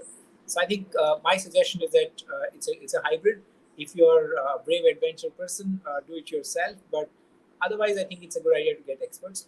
One area where I think I strongly advise people to have careful consideration is when it comes to data security, because as much as you can put data on new technologies, it also runs the risk of it being stolen, misused, attacked. So I think that's one area where I think careful consideration is required. Definitely. And MSMEs actually find it tougher when it comes to data security and cyber resilience. So that was a very good input there. But Amit, what's your take on this? Do you think that companies in the small and medium sector should actually just outsource digital solutions for training and digital adoption?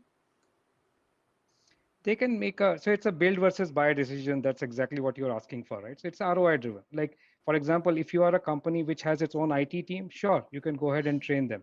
But if you are a smaller organization where you do not have an IT team and now you have to hire somebody to manage all your assets, I would suggest that go on a cloud-based solution. It makes more sense, because adding a resource for that particular part just to manage your infrastructure, which is also a small number, doesn't make sense, right? So it's a managed architecture that you need to go.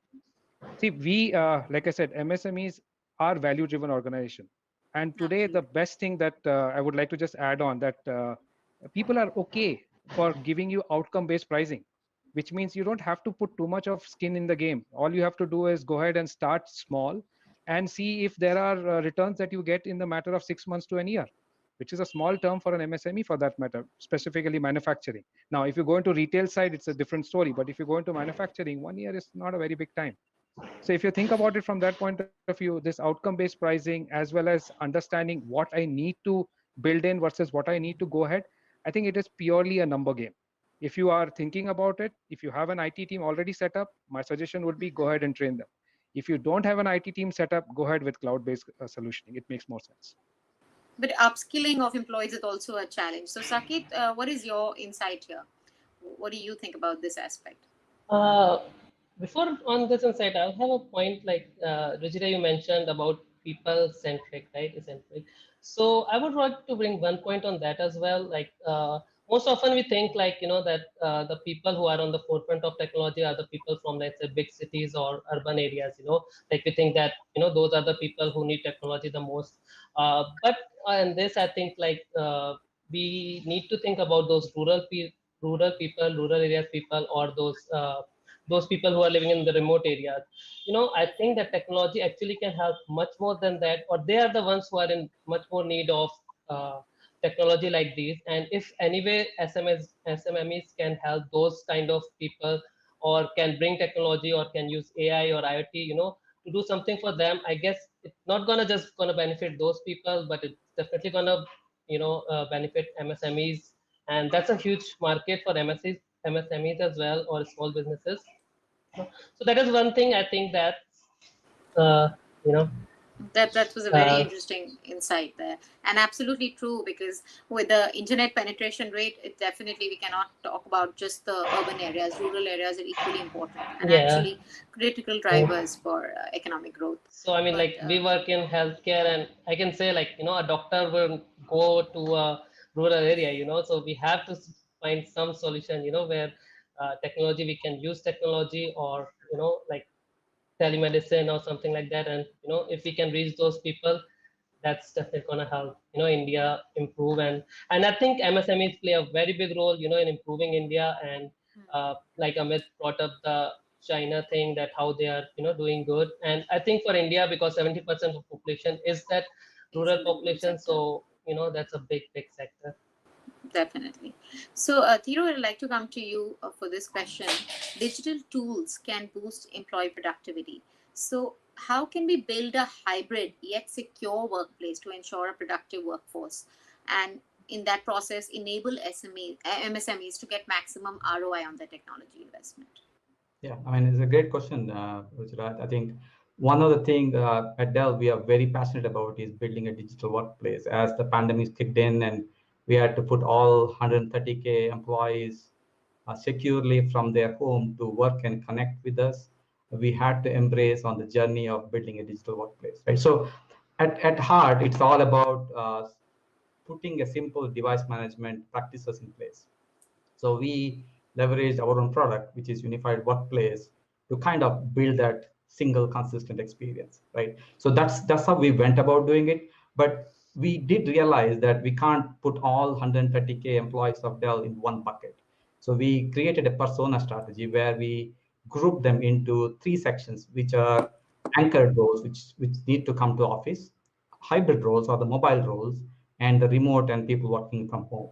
And then we looked at each roles and kind of starting to categorize them and build a persona based experience for each of those section of people, right? That's how we went about doing it.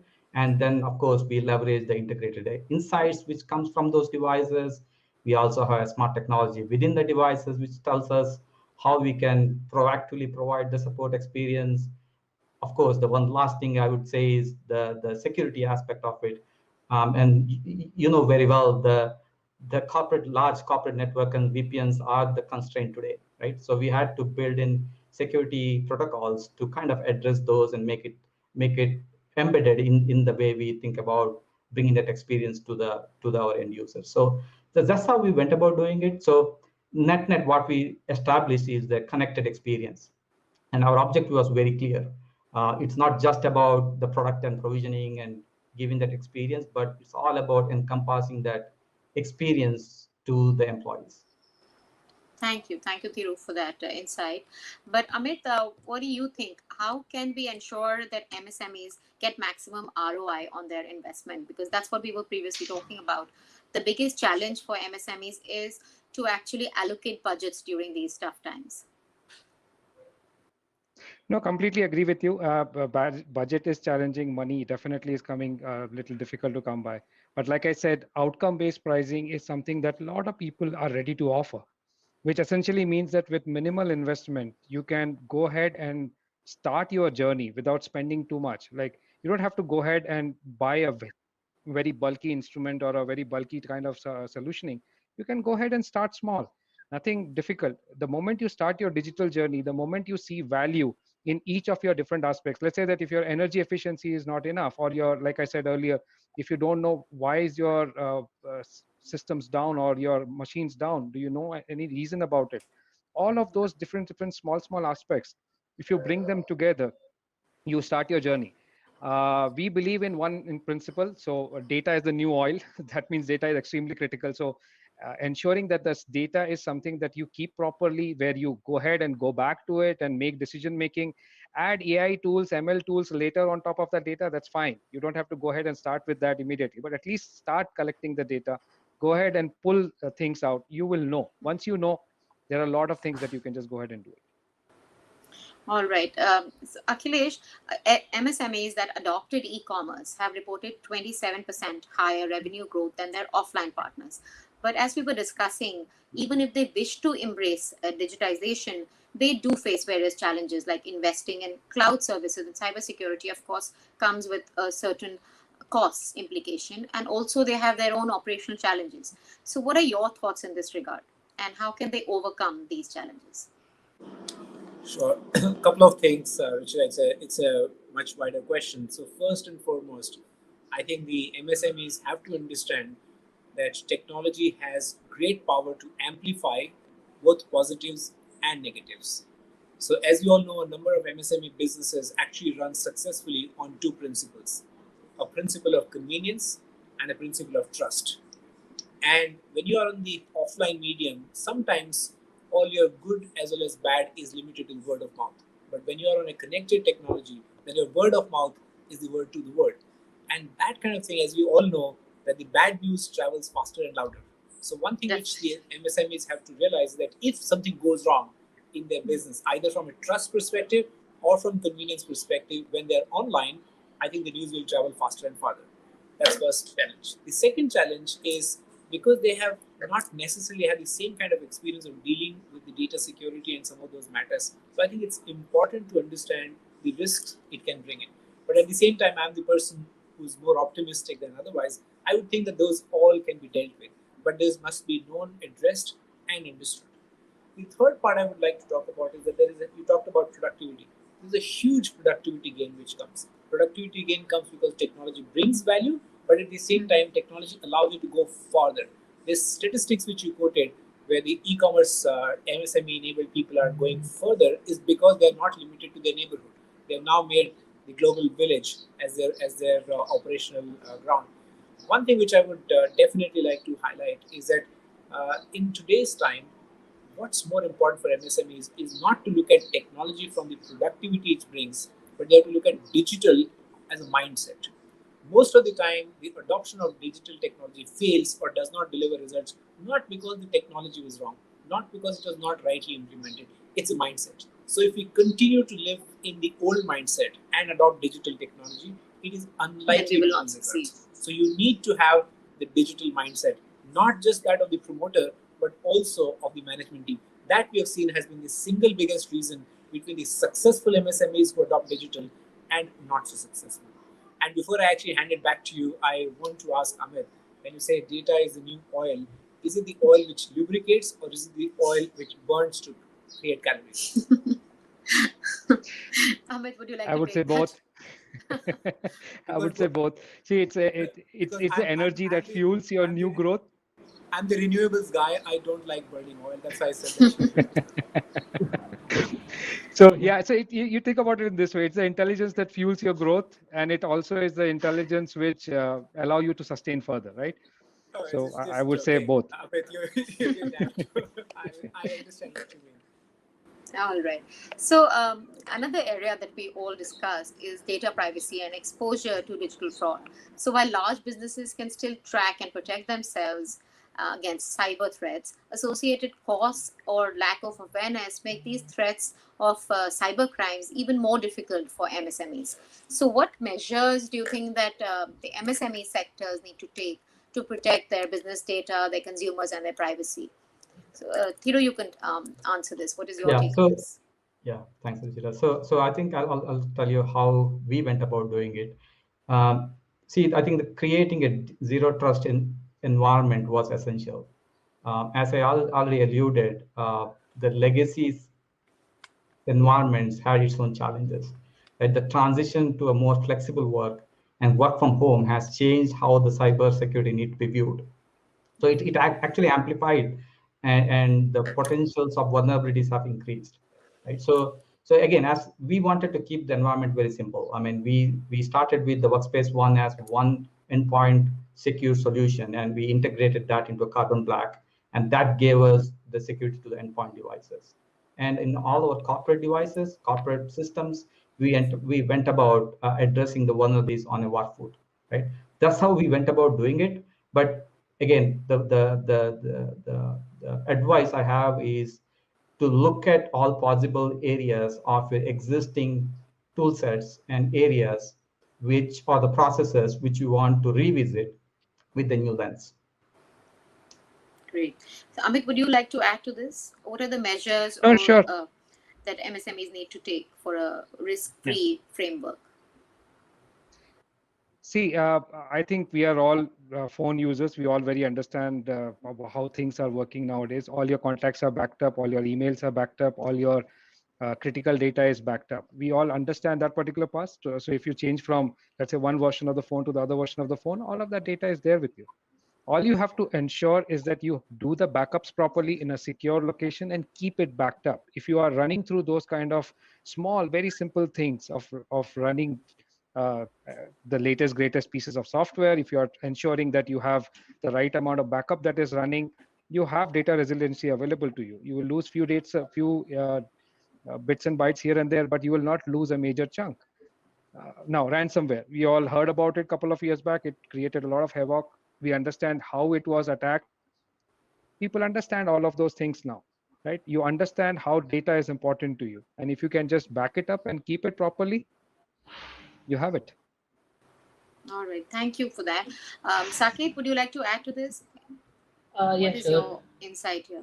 So I would say like security is something which you really need when you need it. Like what I mean is when you Can't have like compromise meetings on for it. something, Yeah, I mean, I'm trying to say, like, when you have those meetings or you are trying to build something, let's say, you never talk about security. Like all those meetings, all those big meetings, you will not talk about security or privacy. You would talk about how you want to get that thing done.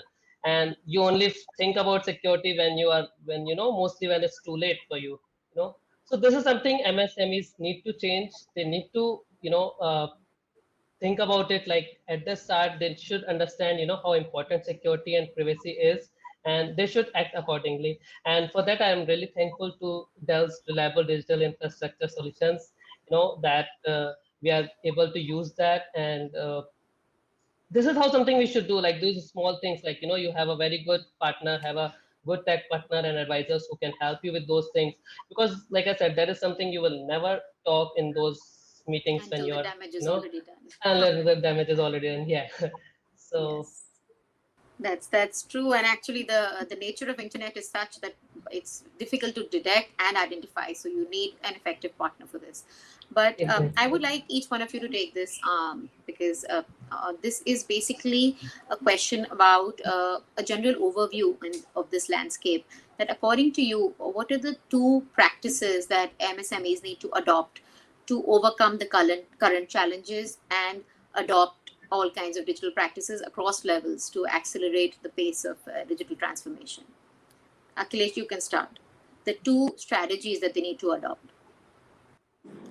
The first strategy I would say, I repeat myself, have a digital mindset. Be open to change, because when you move on to digital, it's not going to be translating your old world practices into just technology. That will simply be automation. That's not good enough. You got to transform, you got to change the way you do business, you to change the way you address your customers. So changing the digital mindset is the first thing. And the second one is, how do you balance the risk and reward equation? As we just talked about, there is a very significant drive and desire sometimes to walk too much towards convenience and actually lose sight of the risks and security. Just to give you an example, that today most of us who use WhatsApp or Truecaller don't necessarily realize that just because I end up using Truecaller, I might be exposing all your phone contacts. It's a convenience for me and a risk to you. Similarly, if I use the WhatsApp, Yes. I might have similar risks. So when you are taking a huge advantage of digital technology, sometimes the convenience actually drives you towards taking certain risks which you may not be ready to if you were well aware. So those would be my two strategies: a digital mindset and a balance of risk and reward. So, Amit, I'd like to come to you for this one. Many MSME entrepreneurs are unable to comprehend the value proposition of cutting edge technologies like blockchain, IoT, and cloud computing, and they struggle to navigate through the digital framework. And since you are speaking from the perspective of an end to end solution provider and also from the CII perspective, what is your advice to such enterprises who are hesitant to begin their journey?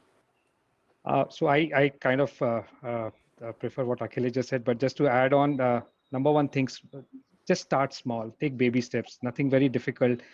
You have gone ahead and adopted so much of digital in your life. We know about online classes, we know about what, Without realizing, uh, yes. yeah, see, just few years back we used to go to a bank and do the payment. Nowadays I don't even step out and I do a UPI based payment from Google Pay or whatever pay mechanism that you have, right?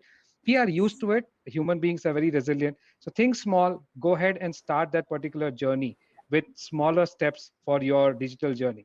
And like what Akhilesh said, don't be worried about it. Yes, things will be different, but so is life, right? Small things definitely there.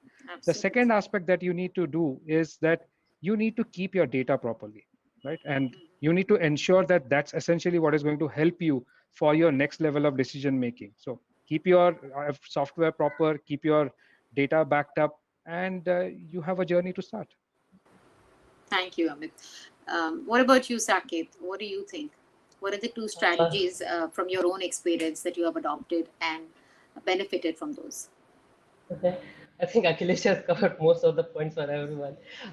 So I'll say, first thing for MSMEs, I'll say when you are like utilizing technology, do not just use technology for the sake of it.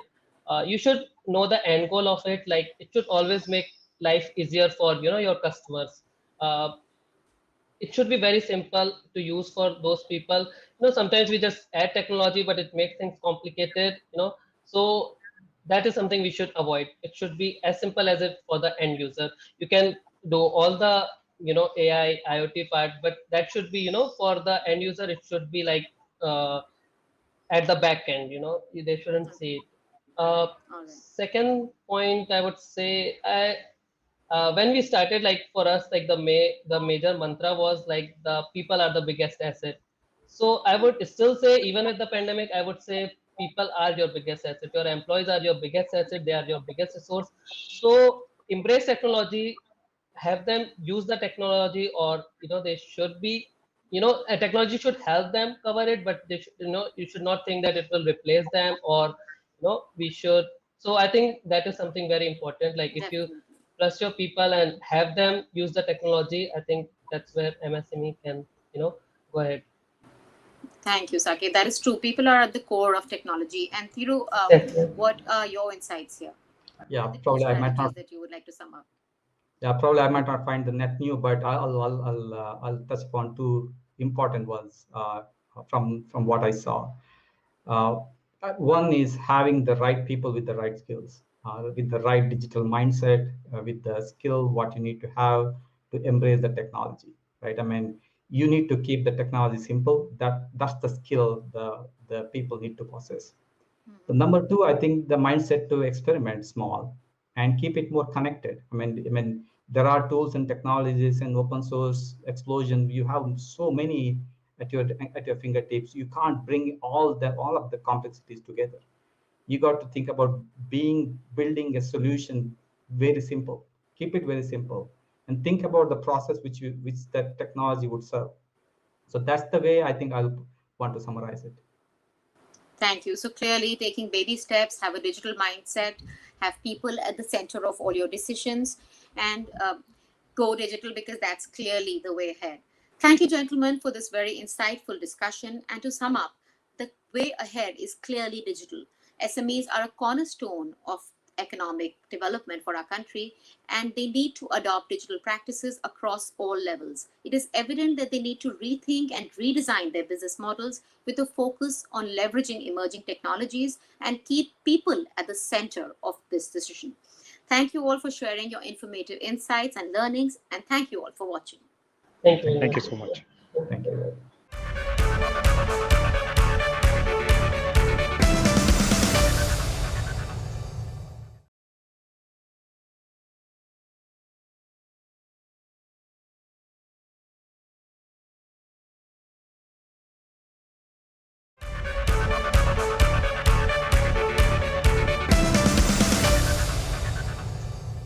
People, we have to discuss this. This is a very important point to discuss. SME is here to stay. And I think this is a very interesting point in India's history, when the SME is going to go forward and have the audacity to take this country with it, to propel forward, to make us have wings and fly like eagles, soar over the top of the mountains, look down on Everest, and show the world that we can, and we will, and we should, and we shouldn't. All these things will be achieved by us thanks to the SME. So I'm proud to be associated with this forum. I would also like to say that even though I was the fourth choice, initially it was Shah Rukh Khan who declined for some reason. Then they had Amitabh Bachchan who wasn't available, not feeling well. And then A.K. Hangal apparently has not been alive for many years. So finally they turned to me. I have to say, and I have to say this on record, and you can note it down, record this. It's a Zoom meeting for most of you, so please do so. I have to say that this is a stepping stone in my career as well, because I personally am an SME. More than me and the SME that's important for me, but that's not the point. The point is SME, we're a family. Me, you, me, all of us together. So here we are to discuss the issues with SMEs, and I'm here to help you. I will help you. I will put my head forward. I will stretch my hand out. I will reach my fellow Indians and say, this is unite in SME families. Let us see what we can do together, you and me, walking like P.T. Usha and Milkha Singh, who just passed away. All right, before we start, I want to just set up for everybody. The sad truth is, a lot of people are not embracing technology. Why not? Why don't you do that? The nation needs to know why you don't want to embrace technology. We need to take technology to our bosom, to hold it tight, to hug it, to kiss it, to smother it, to make it feel like a part of your family, a member that you can hug and touch and kiss. Please don't touch everyone. And the point here is, you must embrace it as it embraces you. And that's what I'm here for, to help you understand technology better. Technology and SMEs. That's what I like to call this, a heart-to-heart technology with SMEs. So without further ado, let's call on the first SME provider who's going to tell me about his problems, and I'm going to help him, and we will reach a conclusion together, you and me, for the good of this nation, for Asia, for Southern Asia, for the entire Commonwealth, and for the globe itself. Here he is. Hello, sir. Please tell everybody your name, sir, quickly. You have 30 seconds. Can you talk a little softer, please? You must understand that technology is not about volume. Technology is about who you reach. Volume is not so important. You can put it up, you can put it down. Okay. But you must reach out to people. Okay. Now, I'd like to know who you are. They'd like to know who you are. Tell us a little bit about your SME background. Give us everything about your life from childhood till the age of 32. I can speak? You must speak now. For the next 45 seconds, the floor is yours. Okay. Myself, which camera shall I look at? This one? Hello. Myself is Kunal Prakash, and I am a... No, Kunal Prakash. I would like you to start at the beginning. Bachpan ki baat, Jawani ki baat, youth, childhood, the early years. Okay. So when I was a child, I was very young. No, one second. This has to be done very quickly. The problem with communication today is we don't have time. You have to speak like me, quickly, fast, get to the point. Get quickly into the birth. From the birth, go to childhood to teenage years to college ke baad kya hua, jugadi, all that mentioned, and go. Born, grew up, went to college, school, business. I now own sanitary napkin manufacturing company. I applaud you, sir. I applaud you. The nation applauds you. Everybody applauds you. The country applauds you because you're doing God's work. You're doing something people would not look at, not talk about. Sharam aate thi loko. But not anymore, thanks to people like you. Sorry, it's not God's work. It's sanitary napkin manufacturing. You're too modest, sir. You're too modest. What you're doing is fabulous. It's for the social conscience. It's for the umbrella that binds India together. And I respect you a lot more already. Now tell us a little bit more about what you've achieved. Tell us your targets, the kind of money you're looking at, and what you expect in 2021-22 fiscal year. Our target when we started this year was 350 crores. We have at the moment reached 350 rupees, and we hope to get our target by 2032. Jo sunte hai log, I just have to express this point to everyone. Don't worry about that. The target can be achieved. Where the target is now has no bearing on where the target will be. Virat Kohli starts at 1. At the end of the day, space 11 not out. He can still reach 254 by the end of the next day. So please understand that 350 rupees to 350 crores is not impossible. It can and will happen. Now go on, sir. And please don't let me interrupt you. Keep talking. What was I saying? You are explaining to us the fiscal growth. And what do you expect in the next 1 year? And do it quickly, please. So from 350, can you go a little faster? 350 rupees. Can you tell the tale faster? I have to put other people in the show. But the money is not growing faster. No? So I'm tell going the to go story at the faster. pace of the money. The money 300 faster. 350 crores. Can you just go up a little bit? 400 crores. All right, you made your point. I've lost interest in you. I will go on to another thing. Technology. Has it been a problem? And if it is a problem, this is the forum for you to mention what the problem is, and we will help you. We will open our hearts, we will open our shirts, we will show you everything. We don't have a problem manufacturing the sanitary napkins. Our technology problem is in the Zoom meetings that have been happening throughout this lockdown. Listen, everybody. Listen to this, because we all have felt this pain. Go on. Don't let me stop you. Because go on, sir. I have been trying to conduct all my meetings on Zoom, and the people in front of me are conducting all their meetings on Google Teams or some other thing like that. So there's a crash of culture, a crash of tech. Yes. I see the problem. Yes. And you also mentioned off camera that you have a mute problem. Yes. That is because everybody wants to be muted. You say, okay, ladies and gentlemen, we are going to start this conference. Everybody mute themselves. What is the point of having a conference if you are muting And yourself? that is why, now let me speak, let the adults speak, now you stop for a second. And that is why we have this with us. It's a television remote, not exactly a Zoom remote, but it's explanatory. Okay. It explains everything. So please pay attention. What you have to do is mute at the right time. For example, why didn't you talk? I am saying now that... At this point, he's talking but no one's listening. Yes. So the story up thus far was... Once again, you can quickly go to the toilet, come back. I have just been to the toilet sitting here only because I believe in sanitary napkins. Mute is a power. Don't abuse the power. Use the power wisely. Use it creatively. Be innovative. Do the right thing. The nation is behind you. If you use your mute correctly, you will make the 350 crores. 350 rupees to 350 crores will happen. I'm muted only. All right. That's all we have time for with this guest. Just one last word, a piece of advice from one friend to another. Let me tell you, sir, and let me tell you this frankly. if you have a problem with technology, remember it can also help you get out of situations. When you want to ignore the person who's on the Zoom meeting, you can just pretend the Wi-Fi died and you can just disappear. You can just blame it on technology. Like- so anything you hate, any meeting you detest, any place you don't want to be, any person you can't stand, you can walk out without making them feel bad because it's not your fault, it's technology's. So let's imagine now that we are in the middle of a Zoom meeting. That's right. Okay. And the Wi-Fi has failed. Failed. And I'm going. That's right.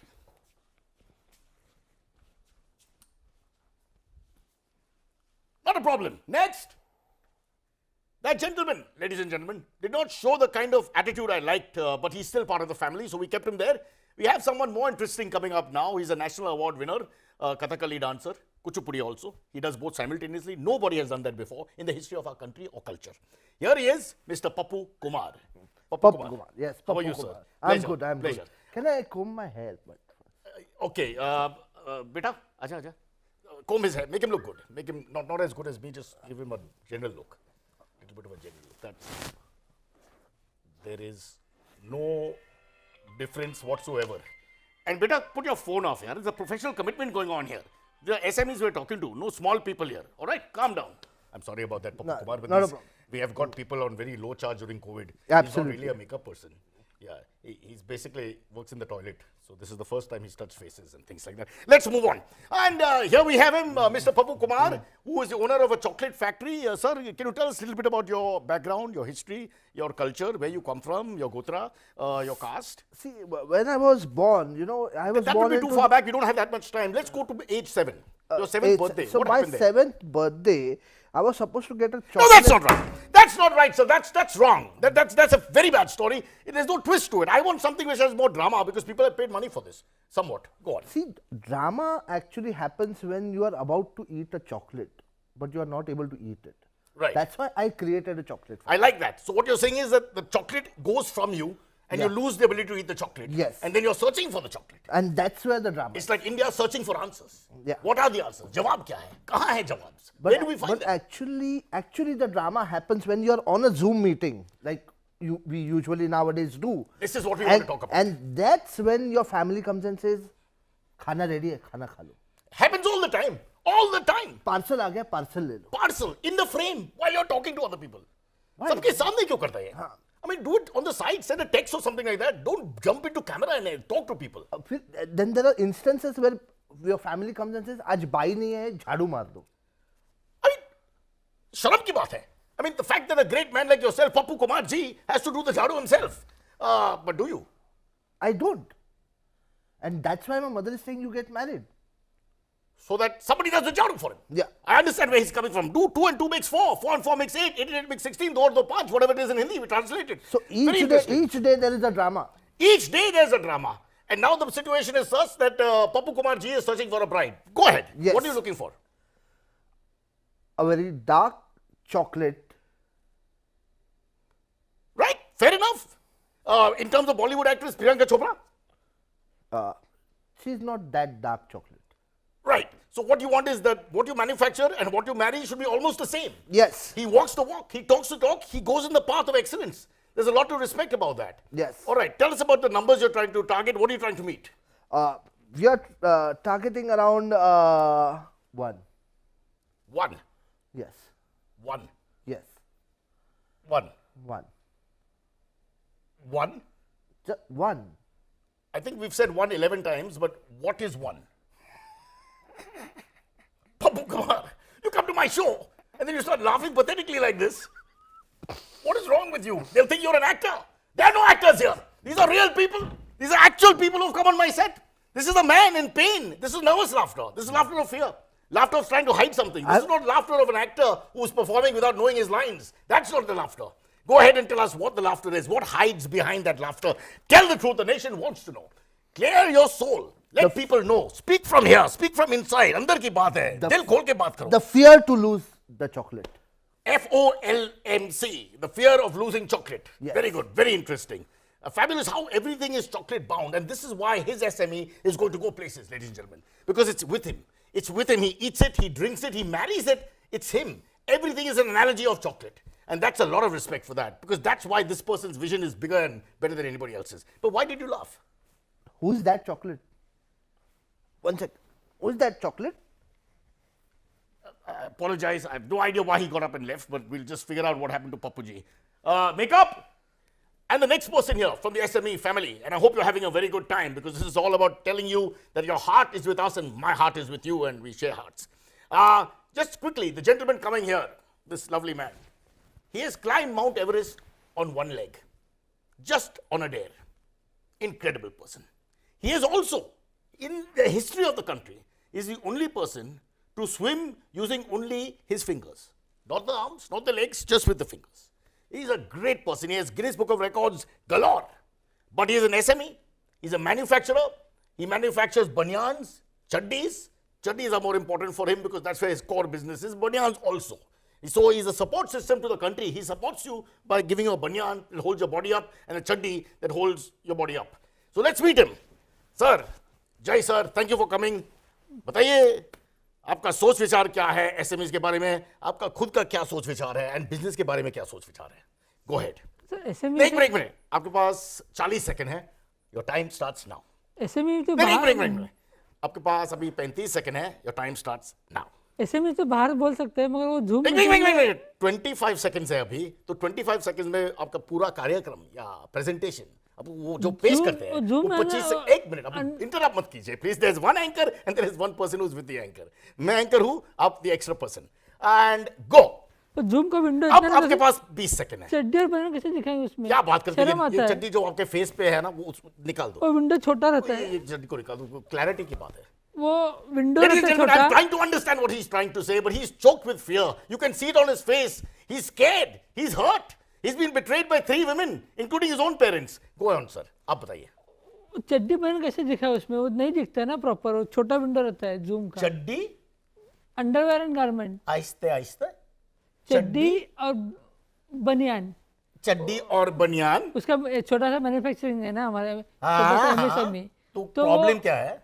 उस zoom में दिखता नहीं ना उतना कि उसको लंबा सा चड्डी और बनियान छोटा छोटा दिखता है. वो लगता है कि छोटे छोटों का है. अच्छा, अब भी समझ में आ गया. साइज की बात है.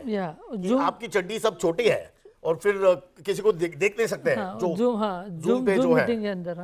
I see. So ladies and gentlemen, you see the problem he's having here. His underwears are too small, and because of that, it's a manufacturing defect. He's not able to show it on a Zoom program. So he's being defeated by technology. This is something we have to address. This is why we're here. This is why India has this forum. And this forum is for him to understand that his underwear may be small, but his dreams are big. And we must help him understand. तो आपका कहने का मतलब है कि your chaddis are too small and you need to make them bigger, you need Zoom to come closer. Yeah. Huh? The window should be bigger, so the underwear and chaddi should be look big size. हाँ, बहुत interesting बात है. See the perspective of the young man. He is saying that the chaddi size is fine. It is the Zoom windows that have to get larger. Am I right to say this? I'll give you 30 seconds to explain what you're trying to say because it's very difficult to understand, but please go ahead. We showing in the malls and this. Okay, now we have less clarity. That last sentence was of no use. Try again. We are trying to... ये note बहुत high है. This Lata Mangeshkar की जो note है. Take a note that we can understand. Now start. We are trying to our advertising. But it's very no. It's basic advertising. Explain. Go on. What understanding? We are telling you something, but you are not, the Zoom meeting we are showing our underwear and the banyan is not advertising. Let us just put this in perspective. Everyone on the Zoom meeting with this gentleman Jai sir show their underwear to each other. सही बात है. So size we are making the size now the comfortable loud. They check each other's chaddi size. Go on. So how can we say all to Zoom meeting? How can we on a Zoom meeting present our underwears to each other and understand each other's underwear? Is that the problem? Yeah. All right. There's a simple solution for that. And I'll tell you, just get a wider screen. You just need a wider screen. If you can't increase the underwear size, increase the wire screen size. Yeah. Fair enough? Yeah. Any other problems we can help you with? That's only. Yeah. Do you have a public speaking issue? It looks like we can't understand what you're saying from time to time. You don't have my clarity of thought, my ability to speak, my ability to talk to many people at the same time. If I was in the first battle of Panipat, Babur would have lost. I would have told everybody what to do. I'm able to talk to people. I can talk to millions of people at one time in different countries, even though in different time zones, even if their TVs are off. I can reach them. In addressing the people, we should show this is our product and...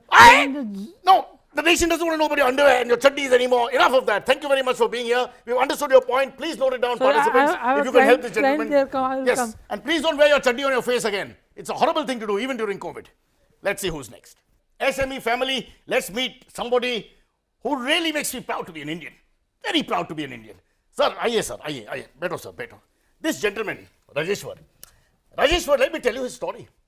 While you people are sitting there eating food, ordering on Zomato and Swiggy, drinking, doing whatever you do, chai, coffee, jo bhi hai. While you're doing all that, this gentleman, this caring Indian, this Dildar Admi, you know what he does? He has given toilets to an entire village. 68 toilets have been built by this gentleman with his own money. With his own money in his own hands. Alone, single-handedly, with no support from anyone. And that is why his SME is going to go further than anybody else's, because his heart is the size of Madhya Pradesh with a little bit of Chhattisgarh. I couldn't divide the two states. I kept them together. The point here is, this is a great Indian, and I salute him, except for the pain in my wrist, which means I'll have to do it like this. Sir, welcome, sir. Kuch kehna hai? The floor is yours. Sir मुझे तो मैं electrician हूँ. क्या? मैं electrician था, मुझे कुछ पता नहीं. Oh, out. Get out. 1 second.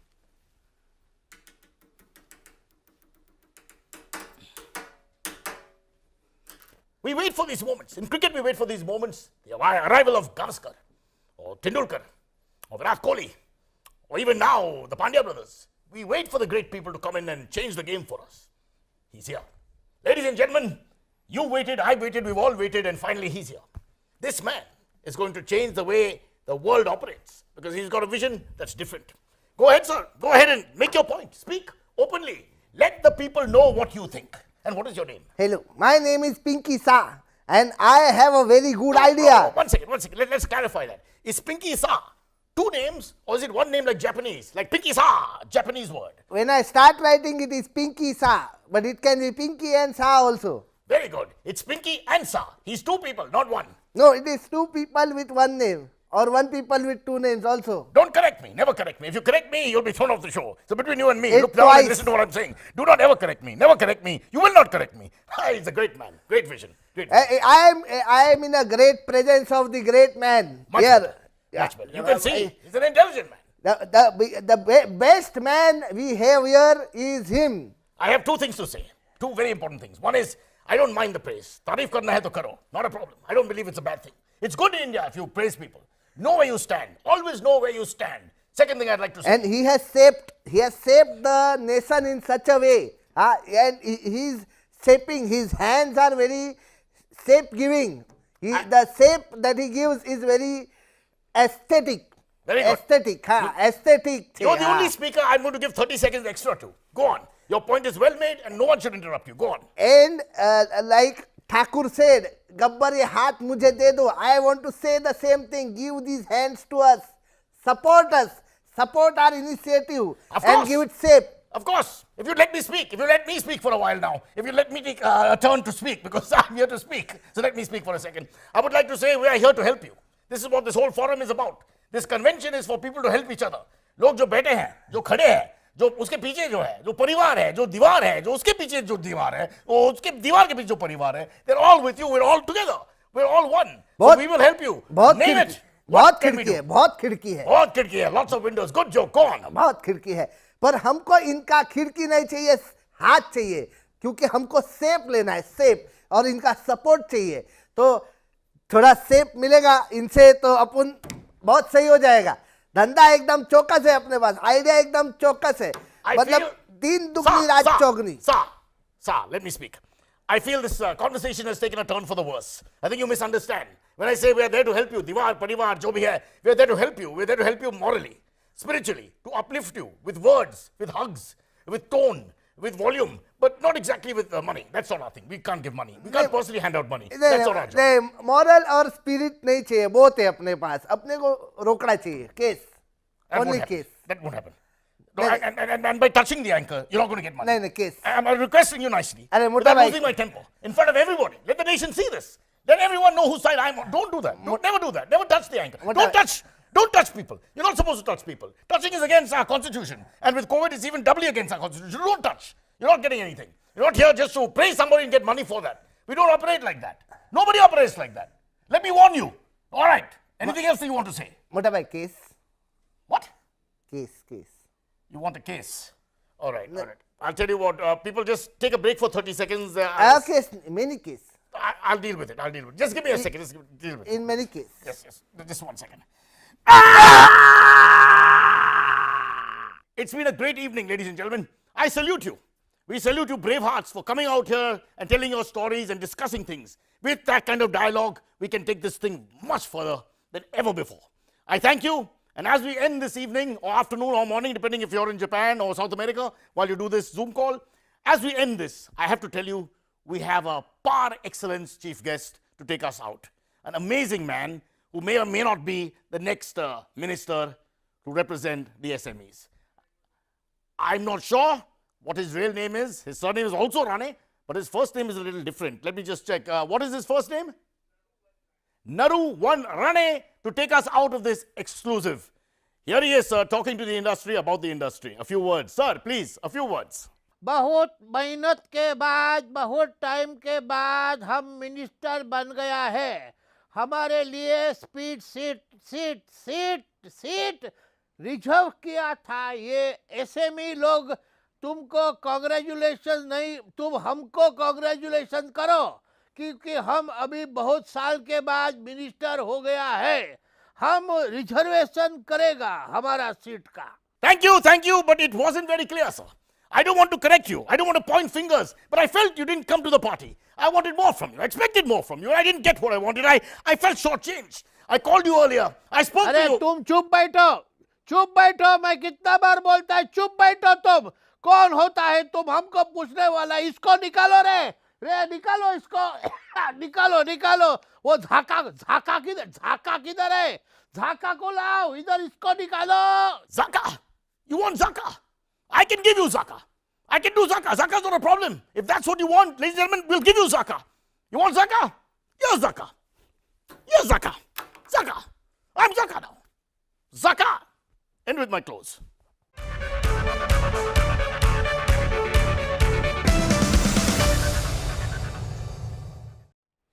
All right then, everybody, as we end this MSME summit on a high note, where we got to hear from senior officials from the government, Dell leadership, SME stakeholders, all with one and only one intent: to ensure the MSME community is able to revive their business with technology and emerge stronger with the pandemic, hopefully receding with the vaccinations. So we thank you all for joining us on the challenges and wish for your safety and good health. Keep the questions coming in, and we will help you and your business along with Dell, because we stop at nothing. Stay safe. Have a good weekend.